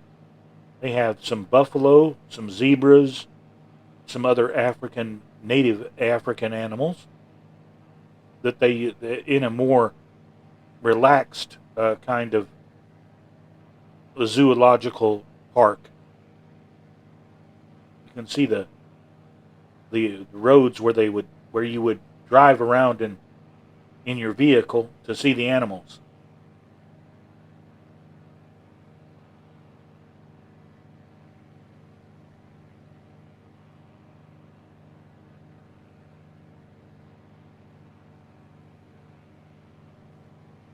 Get a little too slow here. Power back in. Okay, there we go.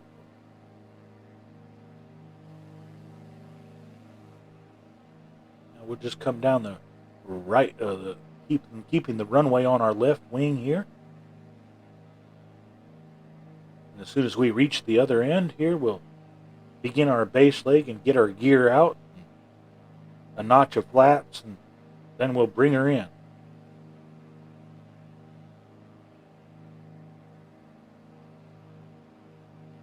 Doing about 120 knots.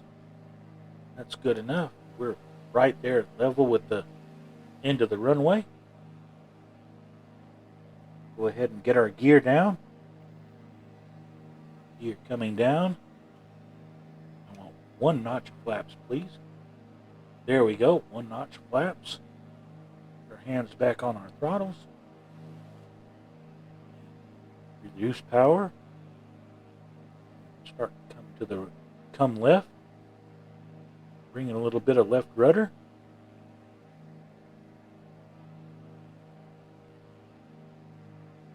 A bit more, less power, please.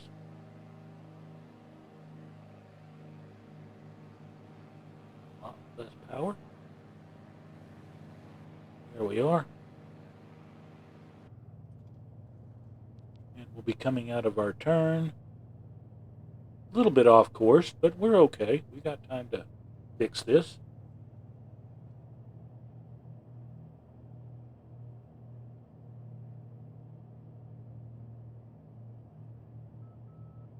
And welcome to Tupelo International Airport. I think they're a bit grand on their titles.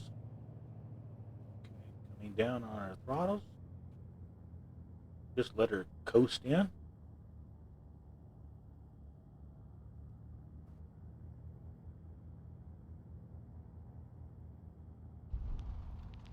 There we are, down on the ground.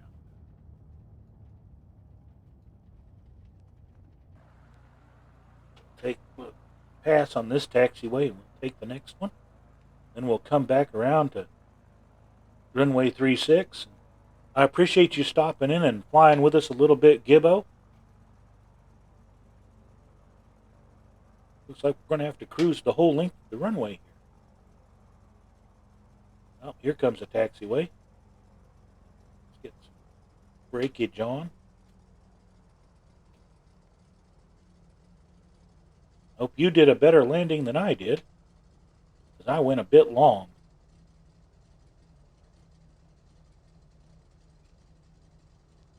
Okay.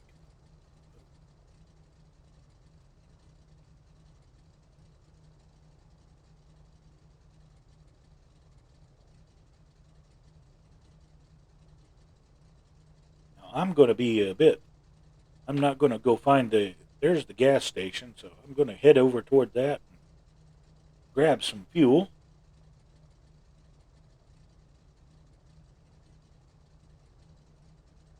Here comes Gibbo now. Now Gibbo's going to make this look real easy and good.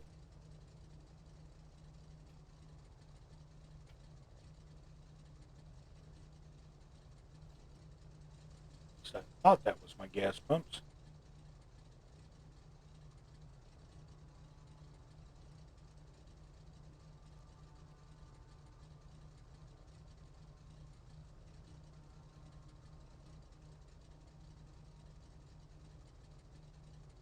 If nothing else, we'll call a Bowser.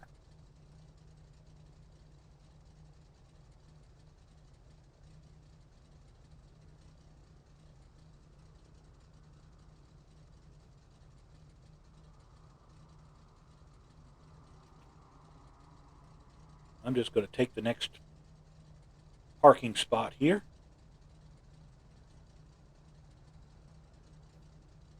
Then I'm going to call a fuel truck, and we're going to get some fuel here.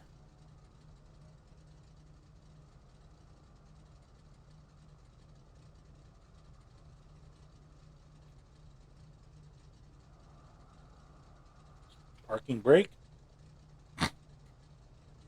And when getting fuel, you want your engines off.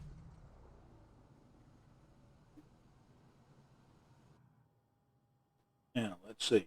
Here in the game, we're just going to grab our fuel selector. Thank you. Just go ahead and top us off. Thank you.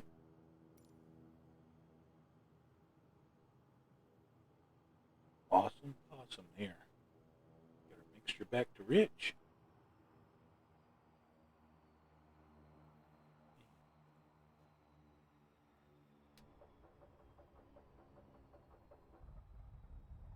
There we go. Starting our engines back up. Gibbo, it's really been a pleasure having you with us this morning, and hope everything goes well, and have a Merry Christmas. And we hope you have the rest of your Sundays a great day. Starting right.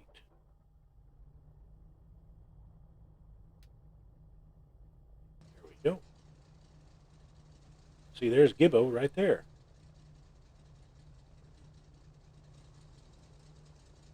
Got Kodiaks to our left and Kodiaks to our right. If you got to be surrounded, Kodiaks are the way to go.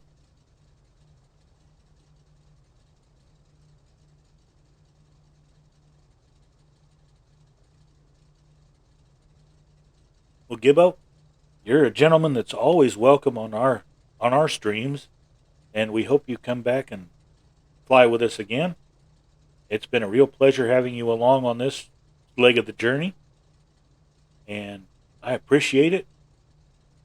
And if I keep talking, I'm going to tear up and just blubber like a kid. So we'll just have enough of that. We'll be working on trying to get ourselves back in the air here. These are brakes. A little bit of more power here. Get us rolling. We've got quite a bit of runway to cover here. We're just going to get on this taxiway and cruise down to the end of runway 36. Now, if anybody does want to join and take Gibbo's place and come along with us, we're at Tupelo Airport, KTUP. Convenient that, isn't it? Some airports are like that. You know, you got the first three letters of the airfield, and then you've got places like where we're going. KBNA is Nashville. It took me forever to figure out, just through looking at the tags on the luggage, that BNA was Nashville.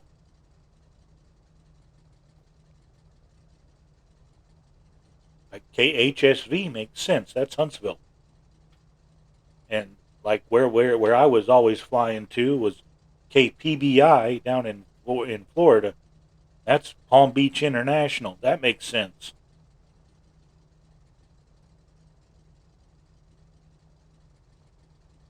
And KMEM, that's Memphis. That makes sense. But KBNA doesn't really make sense.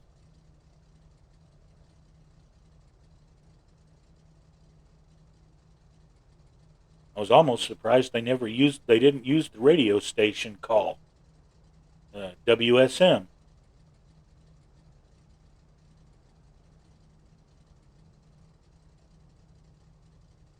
Okay, we've got a little bit of a crosswind here in Tupelo this morning.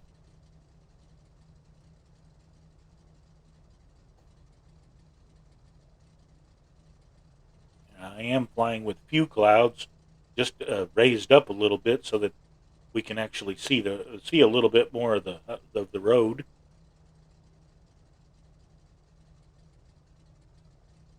I'm being kind of lazy and not following the road exactly, but it'll give you the idea of where the road goes and what it covers, and that's sometimes 90% of the trip.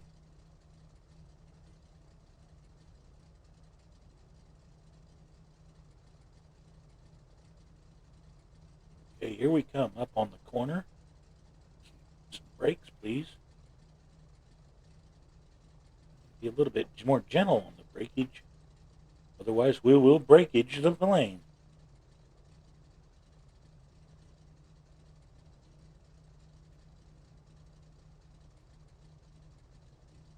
Yes, because I am an Easterner, I am on East USA server. When I can get it to work, like a lot of other streamers and people doing flight simulation, we are at the whim of our servers and try to do our best to find the most stable server that we can find to connect with our the people either flying along with us or who are watching.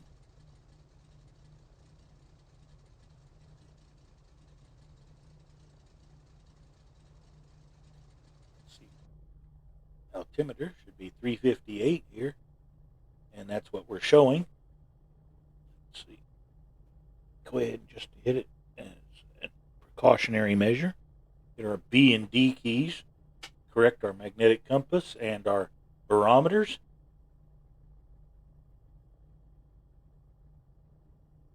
And let's see, we've already got one notch of flaps. So let's go ahead and give her some gas here and get started. Here we go. Keep her steady. Airspeed's alive. 60, 70, 80, 90 knots. You can go ahead and let her come up now. She'll want to fly. There she goes. Yeah, a little bit more left rudder.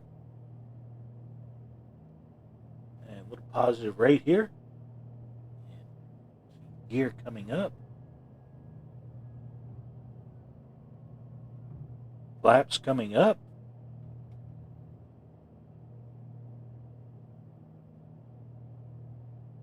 Keep our speed down a little bit. Get some trim. Okay, we want a little bit more. Keep our positive rate here. 500 feet per minute. Seems to be a good one. Let's come down here and turn the autopilot on.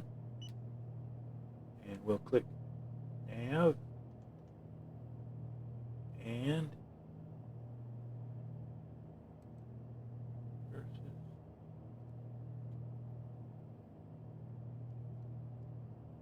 I want 500 feet per minute. There we go. We want to keep about 150 knots here. We're doing 135 at the moment. As soon as we get everything leveled out, get our feet off the pedals. Picking up our next leg on our nav. So we're coming right up on it. Now from Tupelo, we're going to head up to a little town called Iuka, Mississippi, which is just across the state line from my home country or home county here in Lauderdale County, Alabama.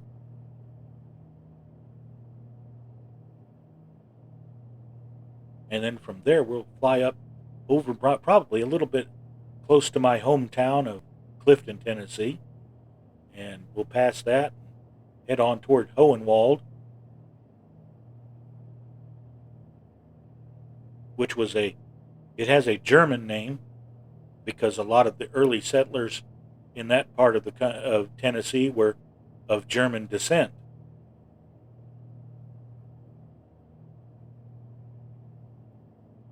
A lot of the people that are still living there now are of German descent.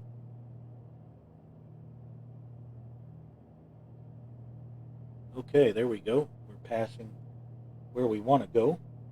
So let's see.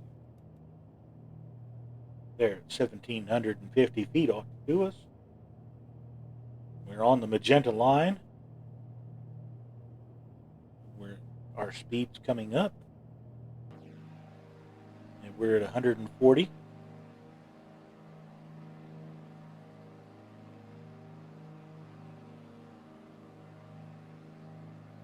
All right, we're heading north and got the trace on our left wing tip here. We're doing what we wanted to do, following the trace. It's just a lot of country to cover. And it's still a lot faster than in a vehicle. Okay, there we go. Hopefully we'll come out right at 150 here.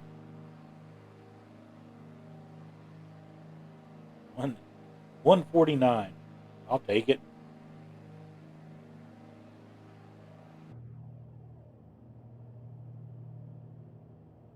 Now we don't have a lot of nav aids in this part of the country, so it's pretty much compass and map and watch. And in this case, luckily we have a GPS system in the aircraft. It's telling us which way to fly and how long we need to fly that way. That's a very handy thing to have.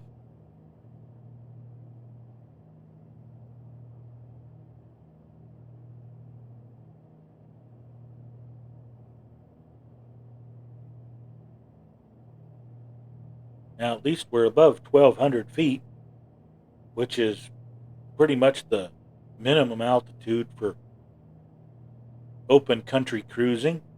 Although I think the FAA will let you in rural areas get the ground level up.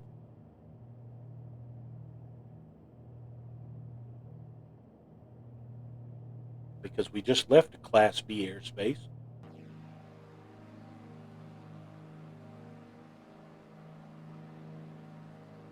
Quite a lot of traffic over this neck of the woods this morning. I'm glad a lot of flight simmers are out enjoying the benefits and beauty of this sim. Got several people that are flying across the country in their airliners.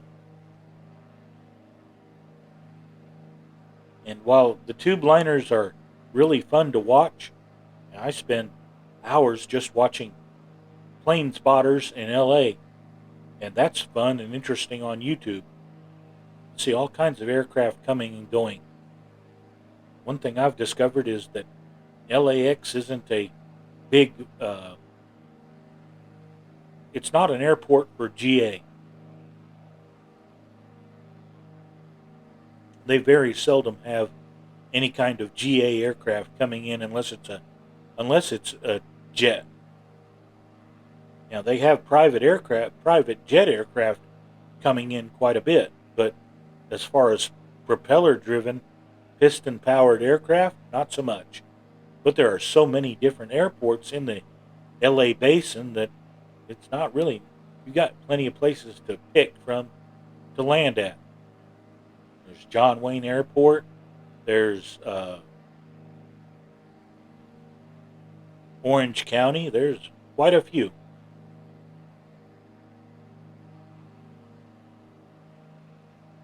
I think we may need to cover LA again. I've been there once, but there's no such thing as it getting old. You can always go back. And the photogrammetry, while it's not what it was, it's still very good. And it's still really interesting to look at.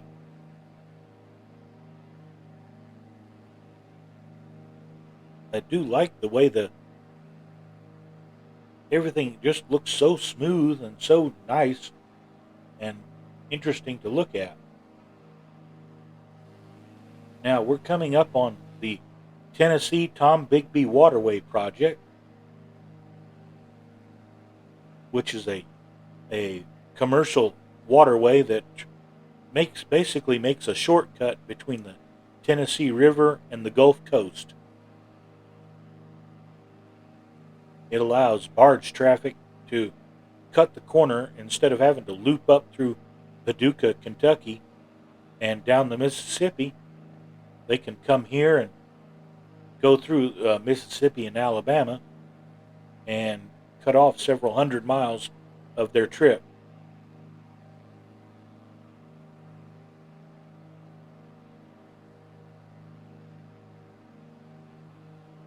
Now, before the recent setback in traffic, our rivers were major thoroughfares for commerce. You would find barge traffic moving up and down the Tennessee River at all hours of the day and night. Especially at night, you could go outside from your house and just listen for a couple of minutes, and you'd hear the horns from the barges, the towboats pushing the barges on the river. Now, where I grew up, we could go outside and see the spotlights up in the sky at night.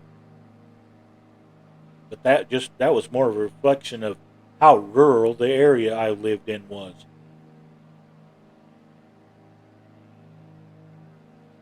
Because we didn't even have a street light in the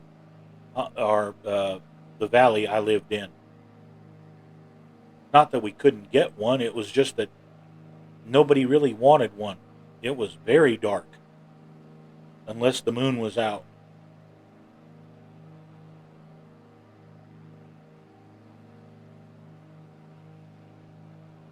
Yeah, we've got quite a distance to cover here. We're still in Mississippi. We'll be coming on Iuka here in 19 miles.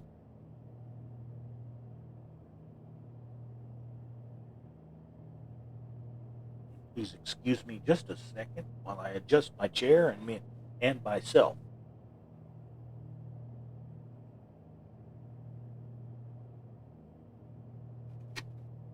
There we go.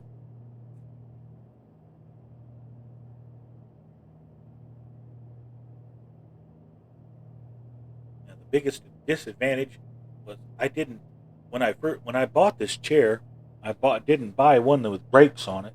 Of course, I didn't think I would need them as much as I do now. But when I push on my rudder pedals, the chair tends to scoot away from the pedals, and this chair doesn't have the brakes on it that I wish it did.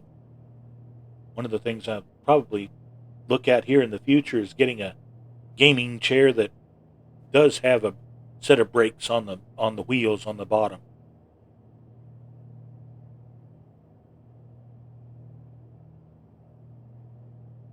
Now I've got an adventure coming. I've got two new throttle quadrants that are coming in to take the place of the CH throttle quadrant that I'm using at the moment. I've had my CH throttles for about a year and a half now, and they've gotten so much use since this flight simulator has come out that the single engine throttle that I have is the spring has gotten a little bit loose in it, and it's not an adjustable spring, so I can't just hand tighten it back up. So I've got new throttles coming in that are going to be a little bit more robust.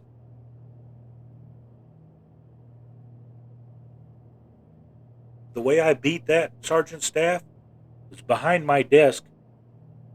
I put a board. It's a little 1x4 board. To tell the truth, I took it home from work, and it stretches between the legs of my desk. I've got it secured on one side of the wheels of the desk, and the pedals push up against that board, so the pedals can't move. at least in an away fashion. So that keeps them secured. Like my biggest problem is my chair. But I'm intent. It's something. It's on my list of things to do. Like I said, I'm still new to this whole streaming thing, and it's I don't have all the bells and whistles installed yet. I'm a pretty stubborn old man, and don't know if I can adapt fast enough to do this. So, but I'm just doing doing what I do and doing the best I can at it, and hoping people that care to watch are entertained and and and happy with the product I'm producing.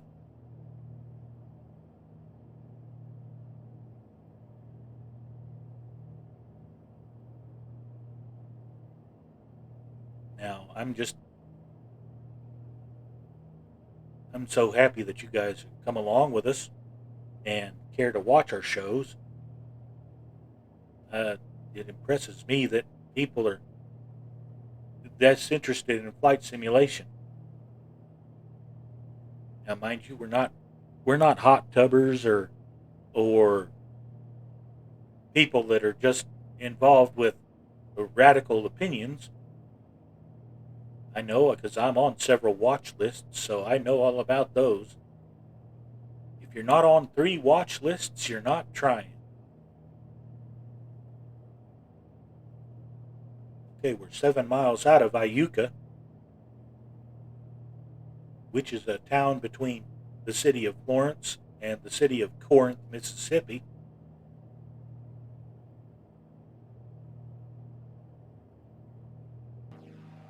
Where's the river at? Okay. Have we crossed the Tom Bigby yet? Yep, we just did. That was what was on our right over here. That was it's now on our left. It's the Tom Bigby.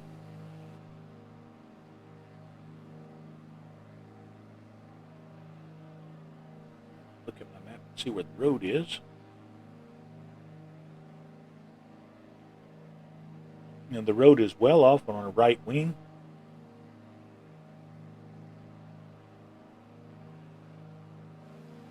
It's way over there. We'll be coming up on the Tennessee River here in a minute. Now, the Natchez Trace Bridge over the Tennessee River is one of the bigger bridges along the river, and it's the only bridge within about 20 miles either way. So if you're either crossing here at Natchez Trace, or you have to go all the way down to Florence to cross. There's also bridges at Savannah, and there's one up at my hometown in Clifton. We used to not have a bridge in Clifton. We used to only have a ferry boat to get across the river with.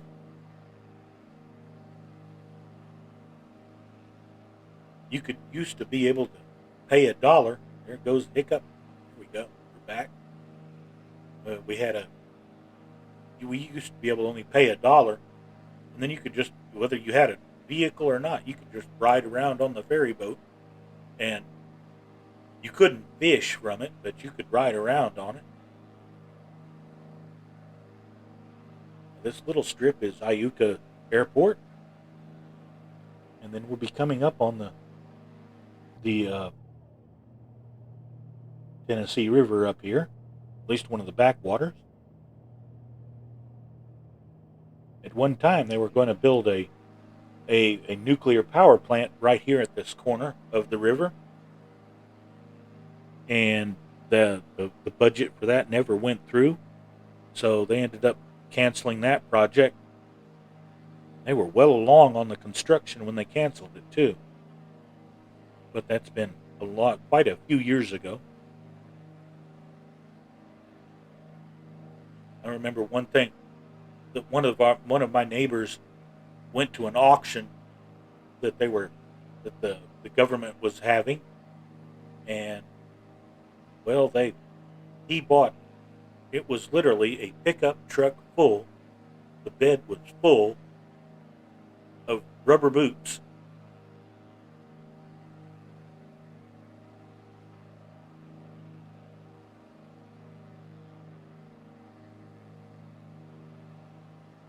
So we had there for years. If we needed rubber boots, we would just go to the pickup and pull out a set of boots. We would check them for watertight integrity and for size. Then we had boots.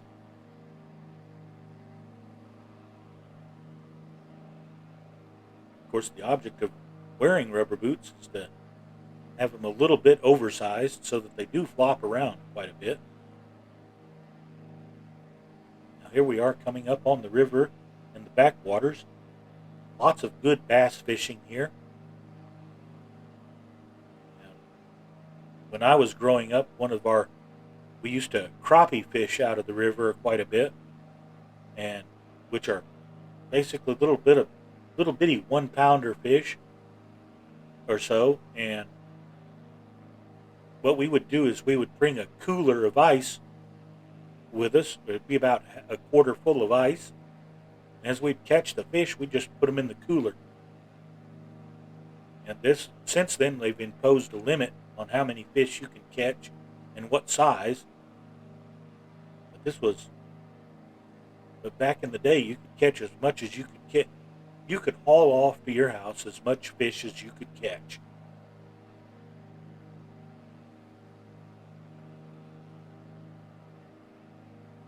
Now, we're running at about 1,800 feet above ground level.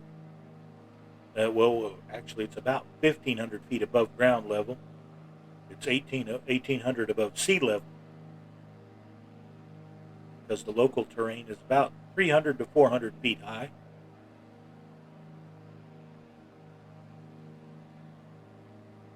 If there's ever a mega tsunami in the Gulf of Mexico, this area is going to catch it. We don't have a mountain barrier to keep the water out. We'll be fine from the east or the west, but from the south we'll catch a massive flood. Of course, we'll have a lot of other problems besides the flooding at that point. Breathing amongst them.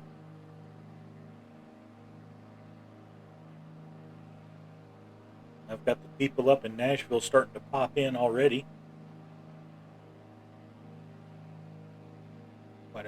Quite a few people like to fly around the Nashville area. It's popular both in sim and in real life. You can see it's kind of deserted behind us to the south, but off to our west it's kind of deserted.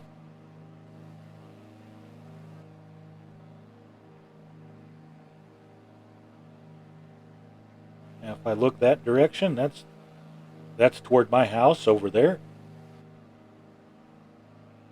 And if I look that way, it's toward my farm. We're just going to keep on cruising up this general neck of the woods as we head toward a little town called Hohenwald, and then from there we'll head on up to Nashville.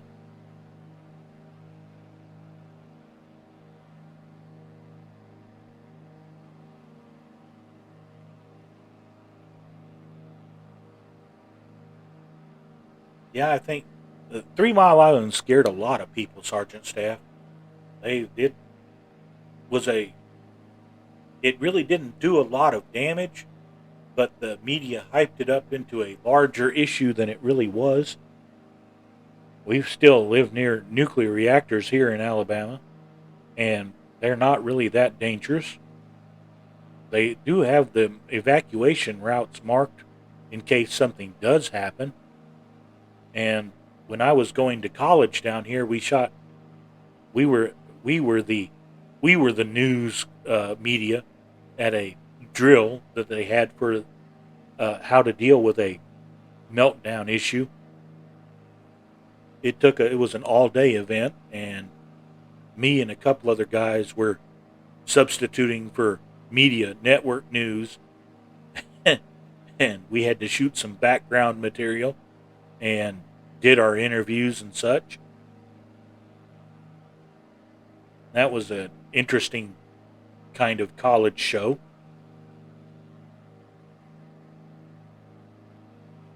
It's on videotape somewhere. I'm pretty sure our college never got rid of it.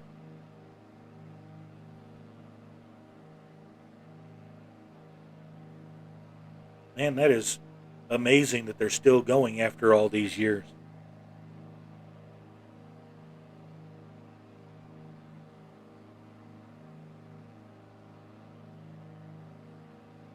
I, I think we don't have breeder reactors down here. We just have just plain reactors. There's the closest one to where I live is Browns Ferry, and then there's another one that's between Huntsville and Chattanooga. And the one in Huntsville, the one between Huntsville and Chattanooga, has the big cooling towers and looks like 3 Mile Island. I think it's the same reactor plan as well. The one at Browns Ferry doesn't have any kind of cooling towers because they use the river as a cooling water source.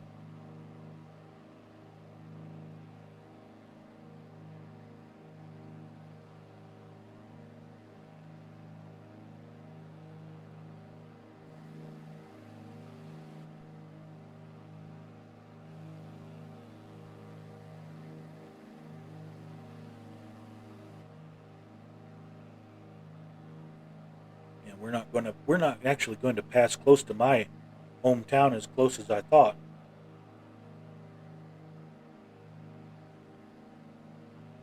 You can always deviate and go look.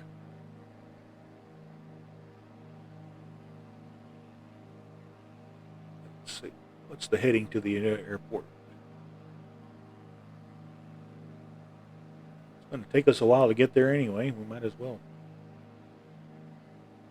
Let's see. Come in here. We're going to switch to heading mode. It's going to take us over to 35. We want 356.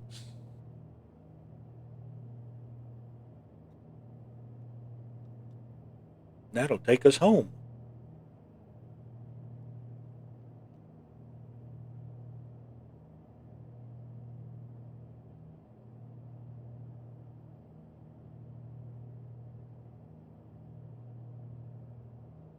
You can see that the terrain around here is a little bit hillier, and as we go north, it gets a little bit more hilly, and there's lots of the soil is clay with a lot of rocks. It's one thing we have plenty of is rocks.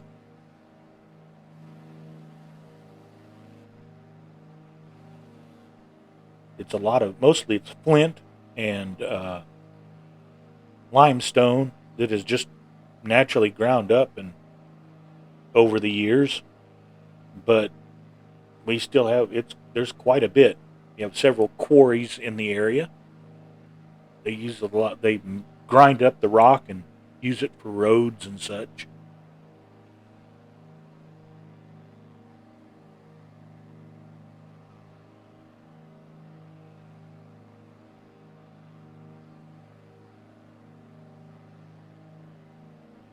I do love this part of the country.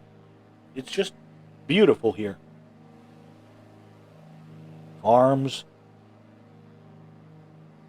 Spent many a summer in these hollers and valleys baling hay. Back then it was all square bales, a nickel a bale if you were lucky, and that was for the whole crew. So the more hay you moved, the bigger your payday was. I've seen pickup trucks so loaded down with hay that they could the wheels would barely roll. It was so bad one summer that this one bunch of guys, they broke their truck down because they had overloaded it. Then we had to unstack all the hay that they'd put on the truck to get it to where they could fix the truck so they could move it again. We had to come back with a different truck and load up all that hay.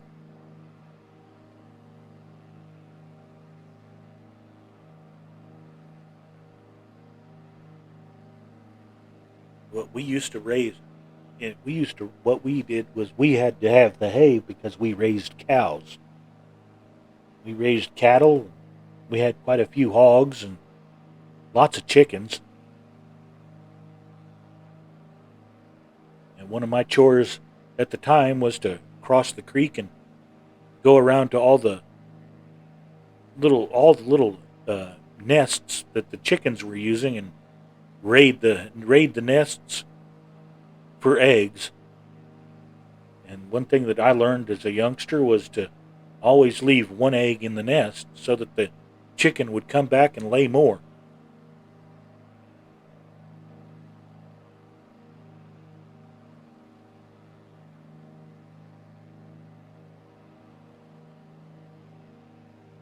And the biggest pile of eggs I ever saw in a nest was, believe it or not, was duck eggs.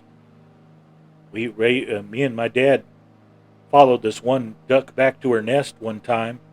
It was under another hay barn, and my father went after the duck and found the nest, and he came out and he said, "Give me a pillowcase," and then he went in with a flashlight and pulled out all the eggs out of the nest. And that afternoon, that evening when it got dark, we checked every one of those eggs with with another flashlight, checked to see if they were good or not. There were 47 eggs in that nest, and 46 of them were edible and good eggs. There was only one bad egg in the whole bunch. That was the biggest pile of eggs I'd ever seen in one nest.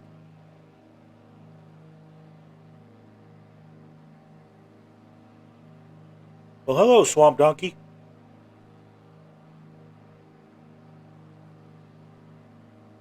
It kept us going for more than a couple of weeks.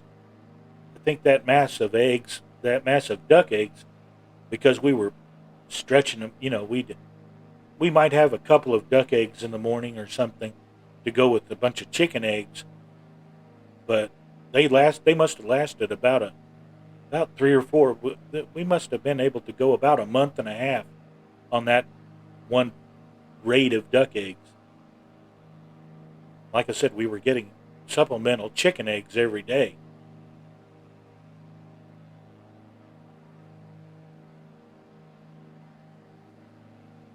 Now I've spent a wasted lot of years doing all the things that I guess a lot of city people would probably pay good money to get to do. I've gone around and collected maple sap from trees and made maple syrup. I was always in charge of the lard making whenever we would kill and butcher hogs. Everybody else would be in making sausage or bacon or something in the kitchen, and they'd have me out tending the fire to make the lard. So I got the first crack at all the cracklings and the pork skins. So whatever when you see pork skins in the store, they're nothing like what they are for real.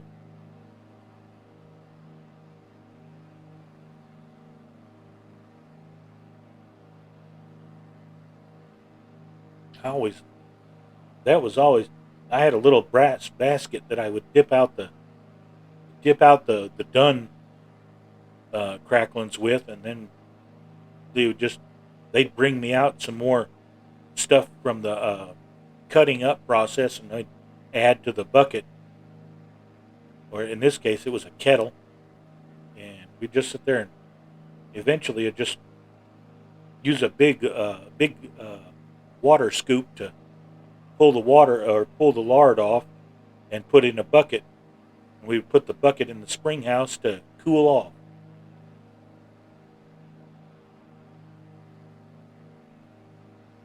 Luckily, it was always in the late fall whenever we'd do that, so it was always kind of cool outside anyway. The fire was always uh, kind of welcoming. You know, it was warm to sit around the fire, so I was warm if nobody else was.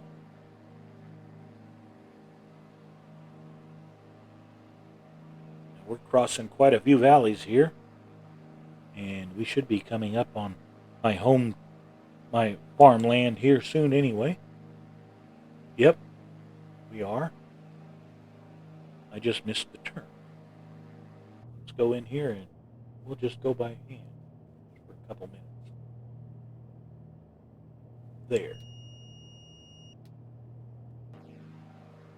Okay, let's see if I can find my farm. I think I just went over the darn thing. Okay, there's the airport.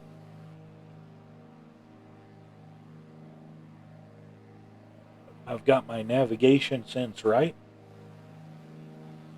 Okay, there it is.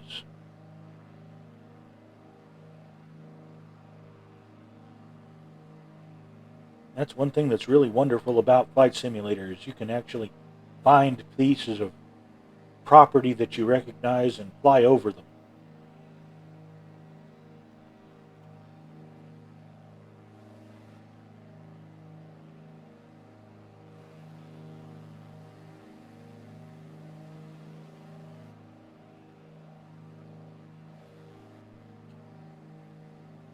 Now, let's see. I probably need to be a bit higher. Might help. We'll increase the throttle a little bit. See about why have my gear down?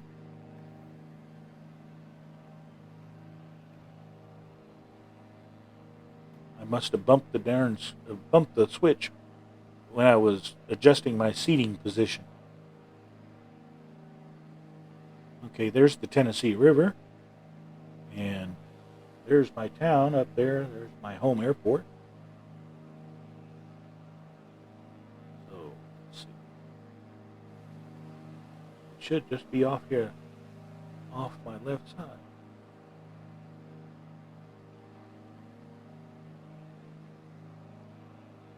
Now, I don't think I could get a Seneca into my field, but like the X-Cub or the any of the bush planes I know I can get in my field.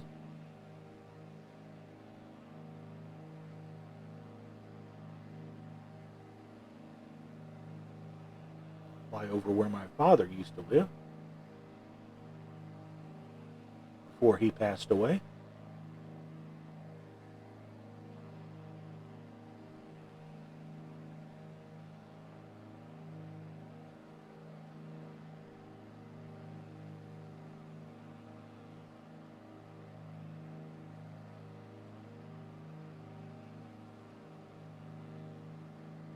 He lived literally right off where the nose of my airplane's pointed right now.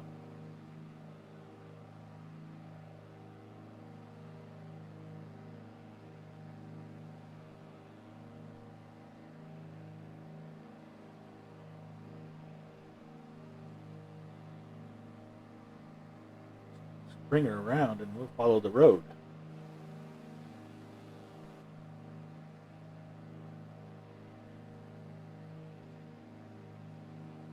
Now you can see where the prison is. We actually have a prison in my town here. He built that just as I was graduating school and leaving town. The city decided that they needed a government boondoggle of a prison system.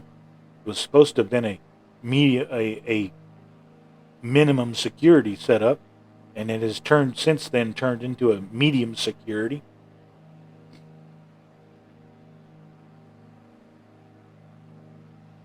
You can see all the way that they produced that.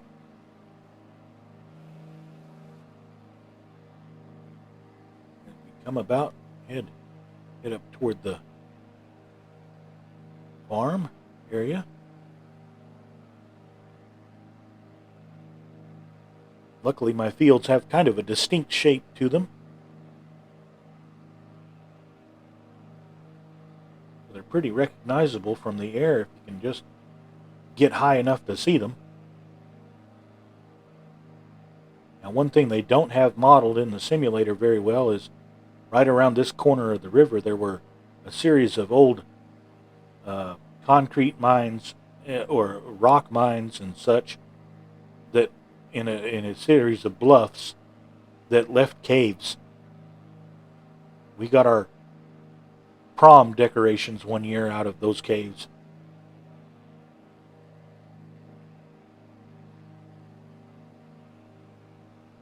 And that was a very interesting ride in and out. I was scraping one wall. The one side of the pickup was hanging out over the edge of the cliff, and the other mirror was scraping the side of the hill.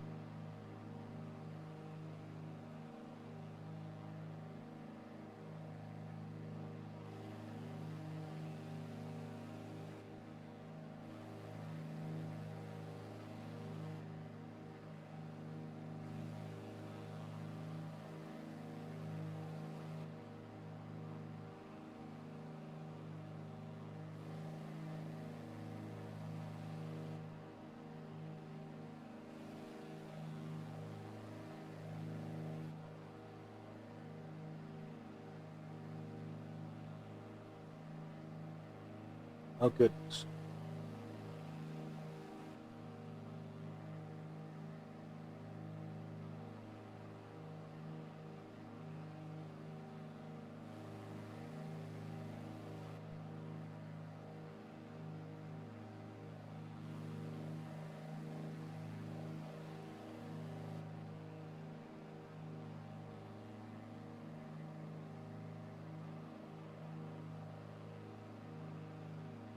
I've found it before, but of course, whenever you want to find something and you're looking for it, it's kind of difficult to find. I can recognize a lot of other people's stuff, but I can't find my own.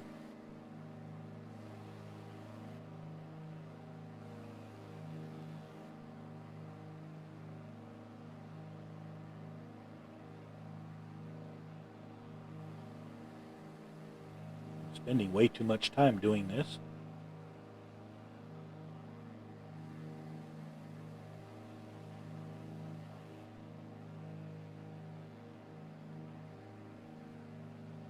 Need to be getting on with my journey. Aha.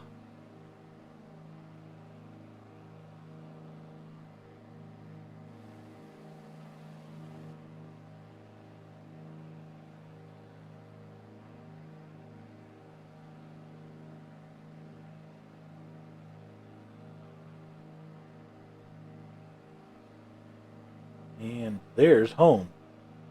Well, at least the land I used to, that I inherited. We've got that set up so that we can't sell it.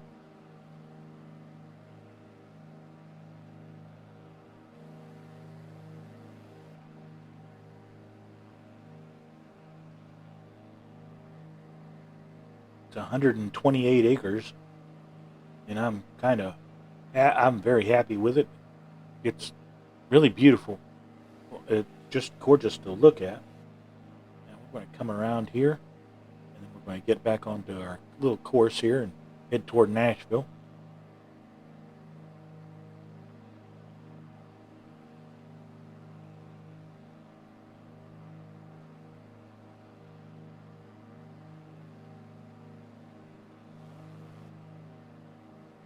Oh, goodness.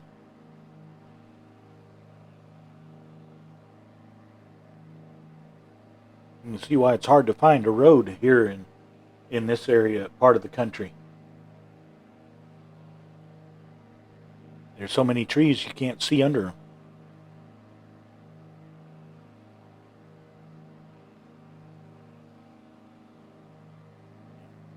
Coming around and get on course here.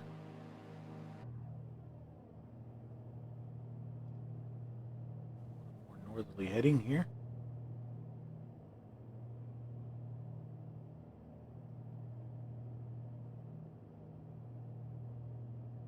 Go back on the mode. Get a little bit more up trim, please. I'm going to turn that back on. Heading.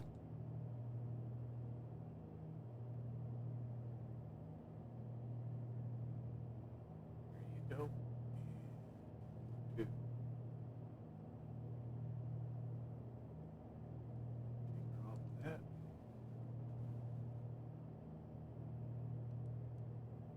Come up 500 feet per minute, please. There you go. I want to come up to. We're at two. We're about 1,500 feet AGL. We want to come up to about 2,000. So we'll make that 2,500 feet.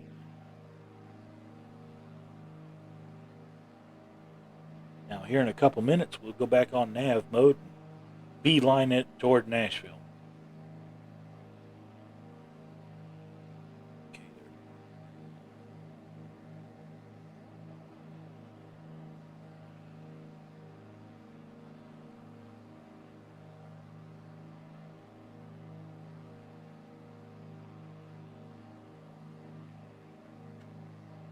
but yeah, this is the neck of the woods I grew up in. Literally neck of the woods, because this is a very forested area. Logging is one of our major incomes for the area. Matter of fact, my father just had our land logged off about 15 years or about 10 years ago. He made a pretty penny out of that deal. Here in about another 20 years, it'll be time to do it again. I don't know if I'll be around to see that or not. But if I'm not, my nephews will be.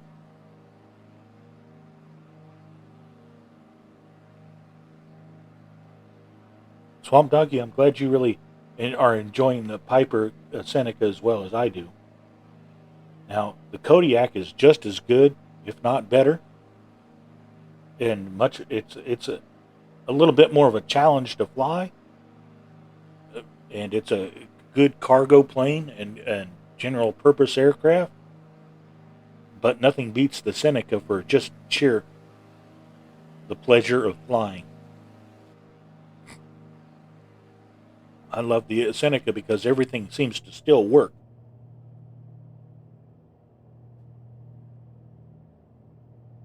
Check my map and see how far I've got to go to get back onto my course. About 10 miles out. Let's see. Cut the corner here. Excuse me.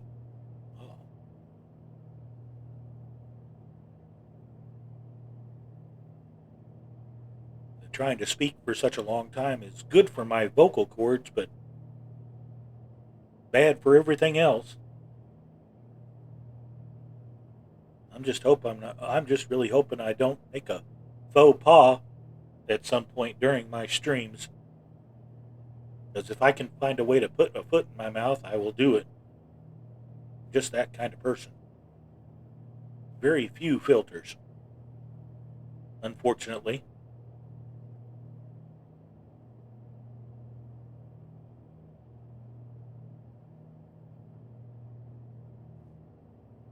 It's hard to be a good public person when you're not as good at public speaking as you should be. I know, because I'm really bad about it myself. I've had to make several speeches in my life. I think the best one I did was I had just returned from a boys' state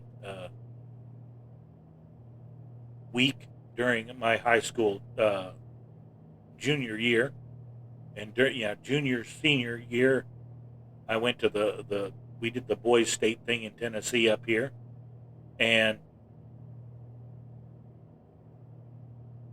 I was rather sore from the marching and such because that was my first experience with organized group marching and such. But when I got back and had adjusted to the fact that my dad had had an accident and had been in the hospital and everything was okay and everybody was fine, I had to do a local, at the spur of the moment, I had ended up having to go to a Veteran of Foreign Wars meeting in our local area, and this was made up of Vietnam, Korea, and World War II vets at the time. I remember it was 30 years ago, and I had to give an impromptu speech to these people. These were all gentlemen I really respected and admired, and I was up there having to make a speech to these guys, and I was a 17-year-old kid. And I don't know what I said, but I just said it off the cuff and everything, and whatever it was, I got a standing ovation from these fine people. And it wasn't until later that I did set in what I'd done, and well, I got emotional about it. I was a 17-year-old kid. You don't know what you're, the way you're influencing people until you do it.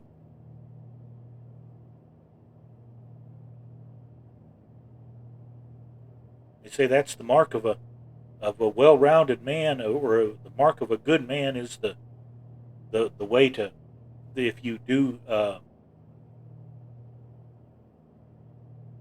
if you can influence someone's life.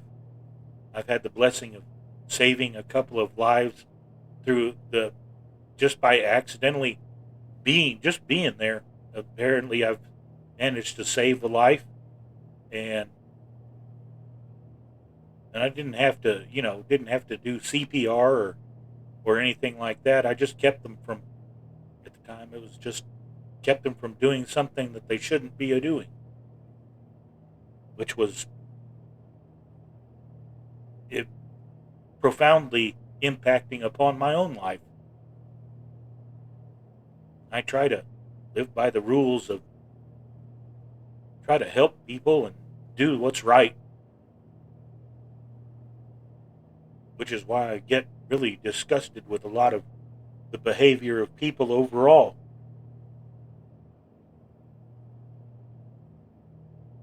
Especially that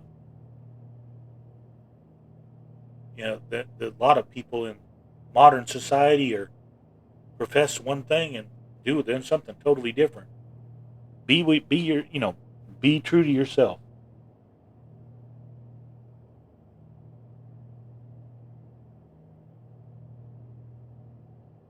Okay, my next airport is just outside of Nashville.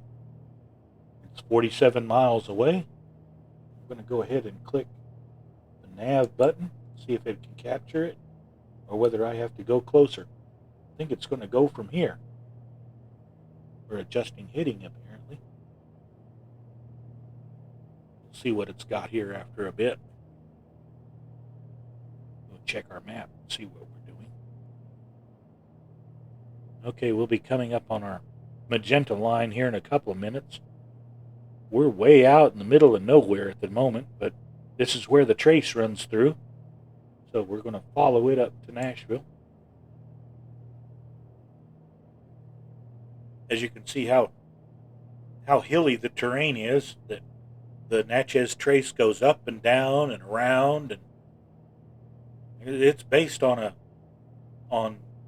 the travel route in the 1840s, where everything was horseback and carriages and wagons.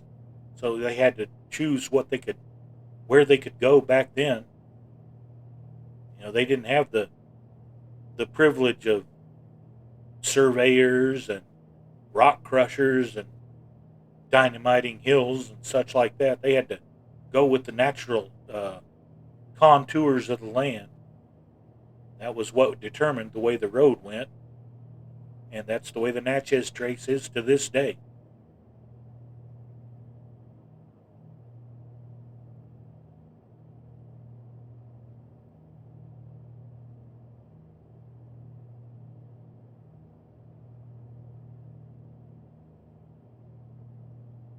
I'm just Swamp Donkey. I'm just glad that Jesus has saved you in your life and is doing such a good piece of doing such good works through you in our community.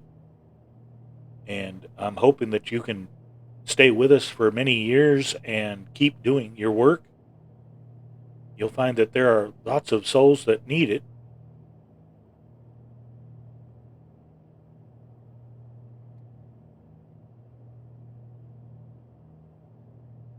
So just stay the course with it. It'll get you through. A lot of this stuff is just a matter of staying steady with what we do and just letting it go along as it wants to. It'll happen the way it's supposed to happen anyway. Like I never thought I would be in the situation I am in, but that's the way it went. So that's what we're having to deal with.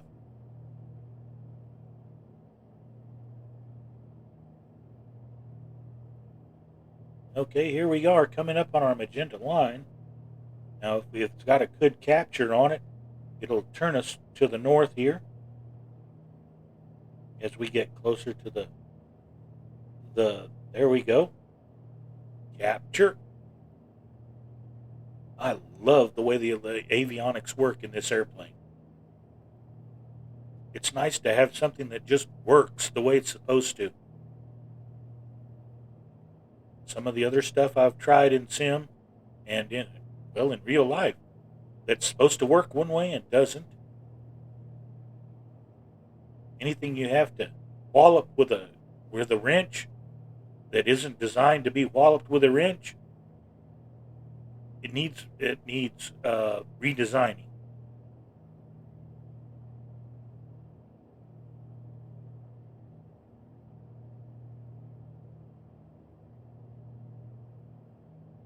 Oh, you went ahead and got it, Sergeant Staff? Great. You will. Like I said, I am really sure that you will love the Kodiak. That thing, I am impressed. I'll get out with it. It's so versatile. That thing goes into, like I said, that little airport I just came from in my hometown to an international airport. It's very comfortable in all of them. You just have to learn how to fly the airplane. Needs a little bit of rudder authority and get that engine going. Read the manual that comes with it. It's got a really nice checklist with it. You can run that if you wish. Me, I'm a kind of a stubborn old man, and I went into it cold and still managed to start it up just from watching the other guys like Swamp Donkey here and Murph and Colonel Fork and Captain Seppi and two cats. Just watching their stuff, I knew enough how to start it on my own, and that was always. I didn't have to control E it. I just hit the switches and let her fire up. Keep her in low idle till you're ready to go, and then slap her into high idle and take off and run with it.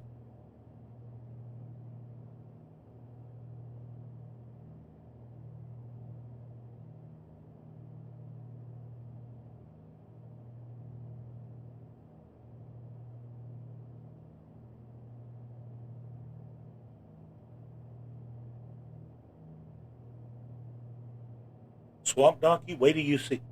Now, I know someone's eventually going to get around to it, and I hope they do soon. One of my favorite aircraft back in the FSX, FS9 days, back in 2006, 2004, was an aircraft by Milton Shoup called it was the D18 Twin Beach from the 1930s. I knew that aircraft backwards and forwards and flew it everywhere. We were doing an around the world tour at the time. we were doing, it was called a hop list back then. You would fly somewhere on a certain heading for a certain amount of time, land where it told you to, and then it would, once you landed, the simulator would decide where you were, and you could fly on. It would give you the instructions for your next flight. And our around the world tour was 1,187 different flights. We went everywhere. And for most of that trip, I was in the D-18. Those big radials and all those instruments and such, that was just a real pleasure to fly.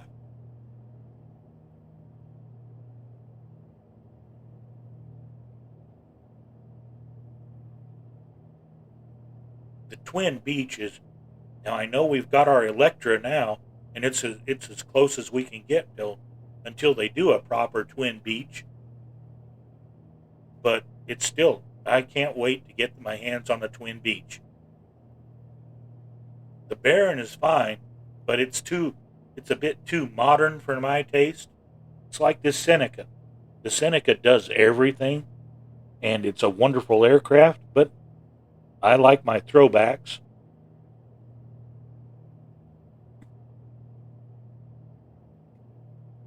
I love the convenience of having this autopilot, but I do like the look and the feel of the old golden era aircraft, which is why I love the Spitfire, P-40, P-38.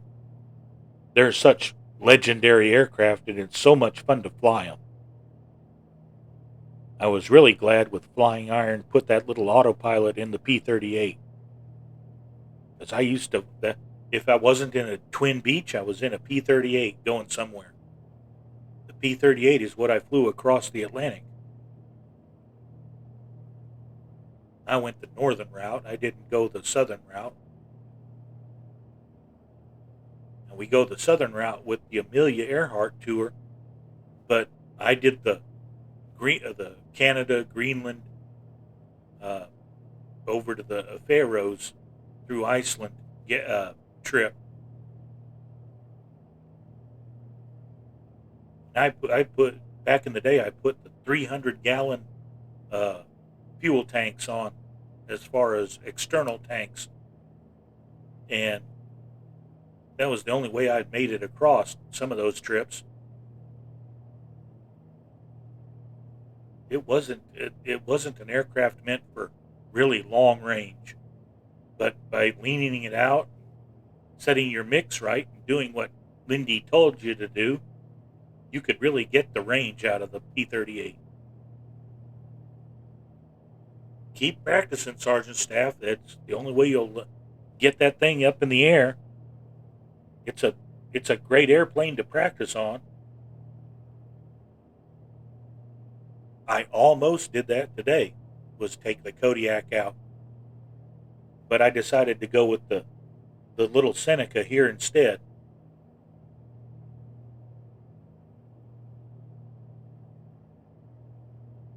Well, that's like any real aircraft. It's not going to cut you any slack. It's going to give you that feel for the real airplane.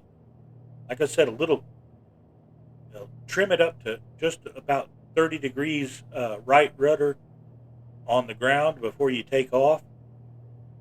And then once you get in the air, take that rudder trim out and trim her up for level flight. And I think you'll find it a little bit easier to get in the air. You're getting the engine started, and that's a great thing. That turbo engine is a real horse. She wants to go. I got tickled the first time I flew the Kodiak. I didn't have as much trouble as everybody else seems to. I just ran it down the runway, and it just seemed to lift itself in the air. It was really fun to do.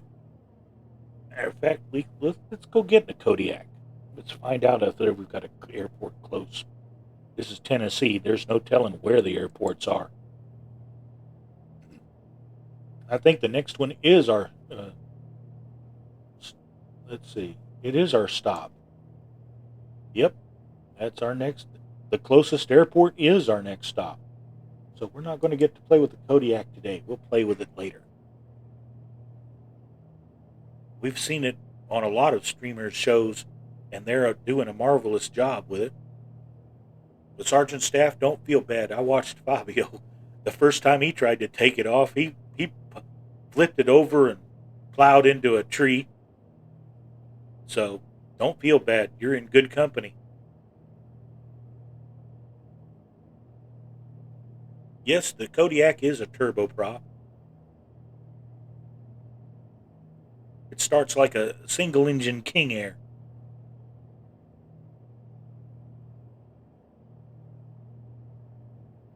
Now we can start to see Nashville off in the distance over there. We're 13 miles out from our airport, and this is where the Natchez Trace ends, is in this city of Nashville. This is you could. They would have basically the ends. It was always a day's horse travel apart. They would have inns and basically travel places to put your horse. You can see the runway lights ahead of us blinking. They're through the heater there. Look outside, we can see them off in the distance. Yep. Blinky, blinky, blinky. We know where we're going. We're going to wait till we get closer before we come off of AP. I don't know. We want to go look at Nashville? I don't know what the sim has done with Nashville, but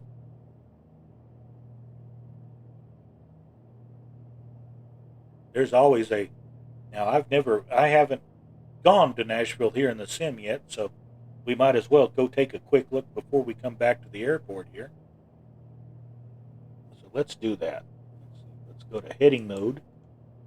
And we're going to head toward Nashville.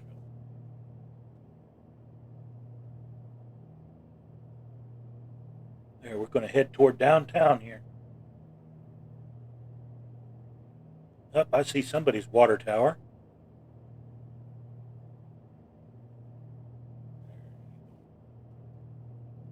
Straighten up. You know, the big lights that's BNA over there. That's the big international airport here in Nashville. We're not going there today. We're going to use one of these little county strips, just more like an executive airport here on the outskirts of Nashville.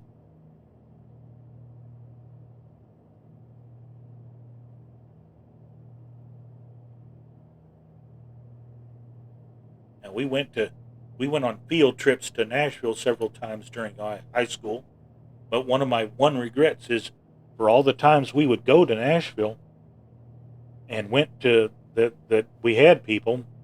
I never went to Opryland. We had several field trips to Opryland, and for some reason or another, I never went along on those field trips. So I never actually got to go to Opryland and ride the rides and see the shows and such.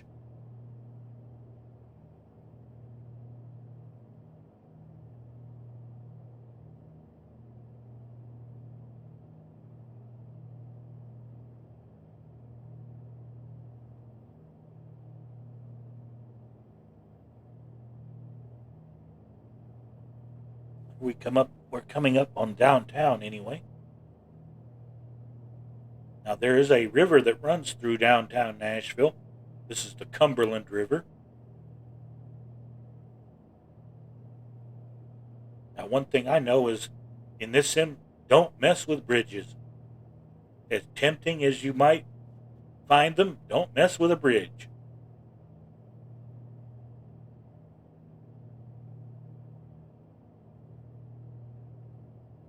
I find it amazing that you can fly under the Eiffel Tower.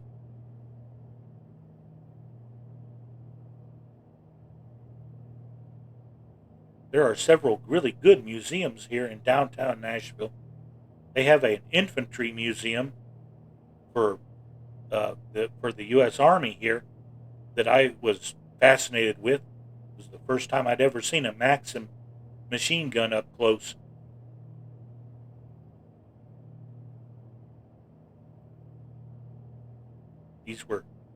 This was in the World War I section.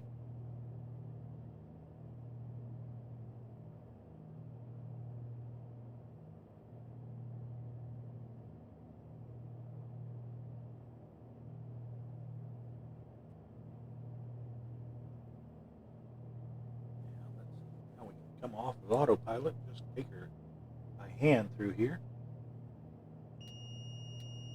There we go. Okay. Good. Come out the throttles. A little bit. A little bit more, please.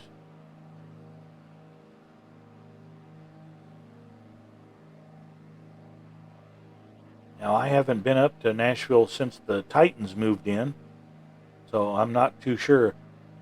I'm pretty sure this is the Titans Stadium underneath us right now. That looks like a football pitch.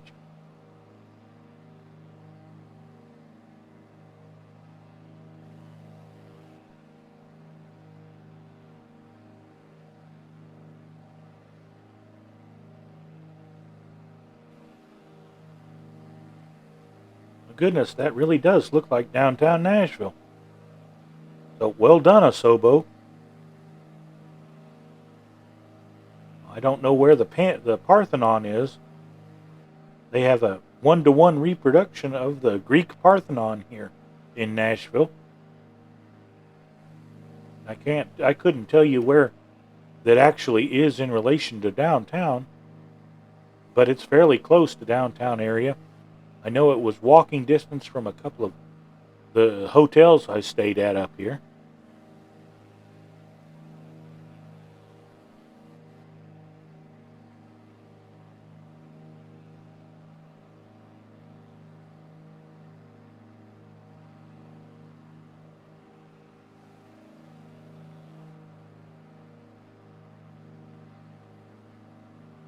There's a municipal auditorium there. Probably for the basketball team.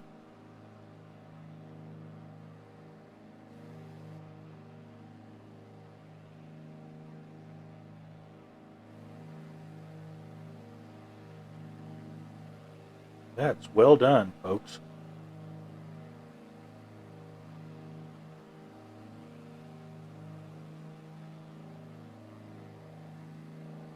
Yeah, I've unfortunately walked a lot of that myself.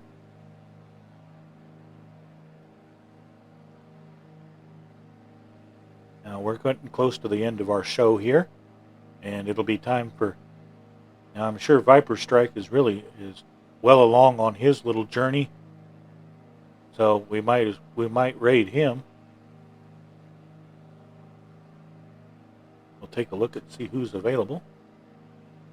But we gotta stick the landing, as they say. Just getting there is half the fun.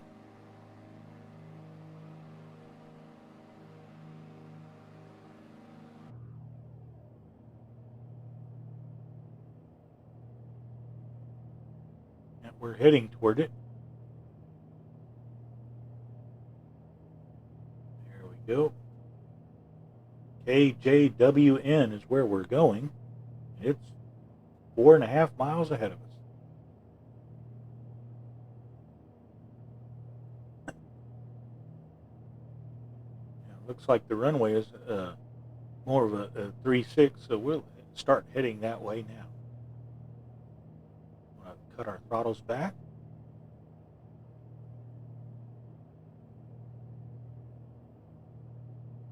Start our descent. Of course, we're already pretty low. We're at about 1,500 feet anyway, which is where I want to be for most general aviation approaches and landings. 1,500 is a good place to be. If they've got ILS, you can use an ILS. If you they don't, you've got a good chance to maintain a good visual approach.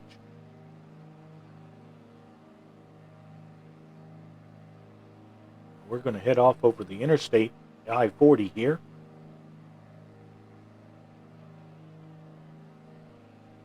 Get our throttles back a little bit more.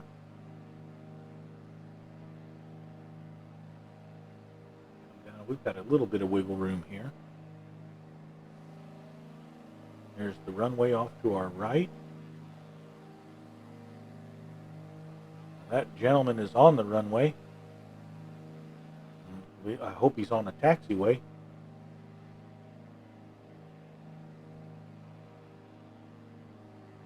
Okay, we're going to make this we're not going to do a full pattern approach. We're just going to get down here and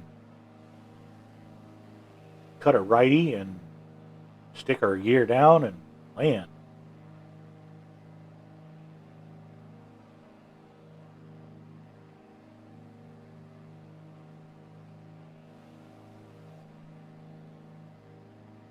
Swamp Donkey, I think you were right. I think that may have been the Vanderbilt Medical School stadium. Okay, here we go. Let's see, reach over here, my left hand, and hit the gear button. And I want 1 notch of flaps, please. There, feet on the pedals.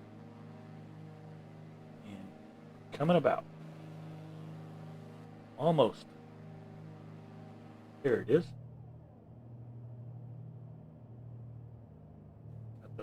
Cut that throttle back. There, we got our PAPI lights in sight. And the runway is clear.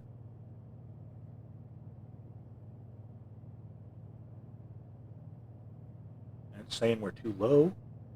I want to put some more power back in. Raise the nose up. Okay, we're doing 110 knots on the approach. That's good. Matter of fact, that's great.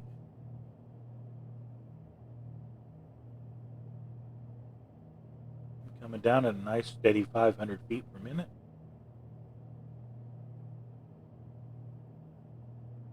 That 3 reds, 1 white.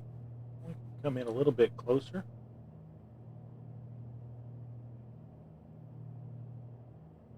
Coming down, there we go. 2 red, 2 white. We're good. On glide slope.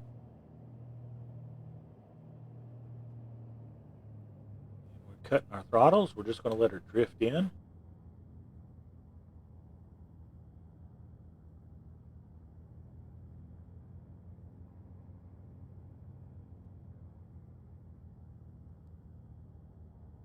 Let her float a little bit.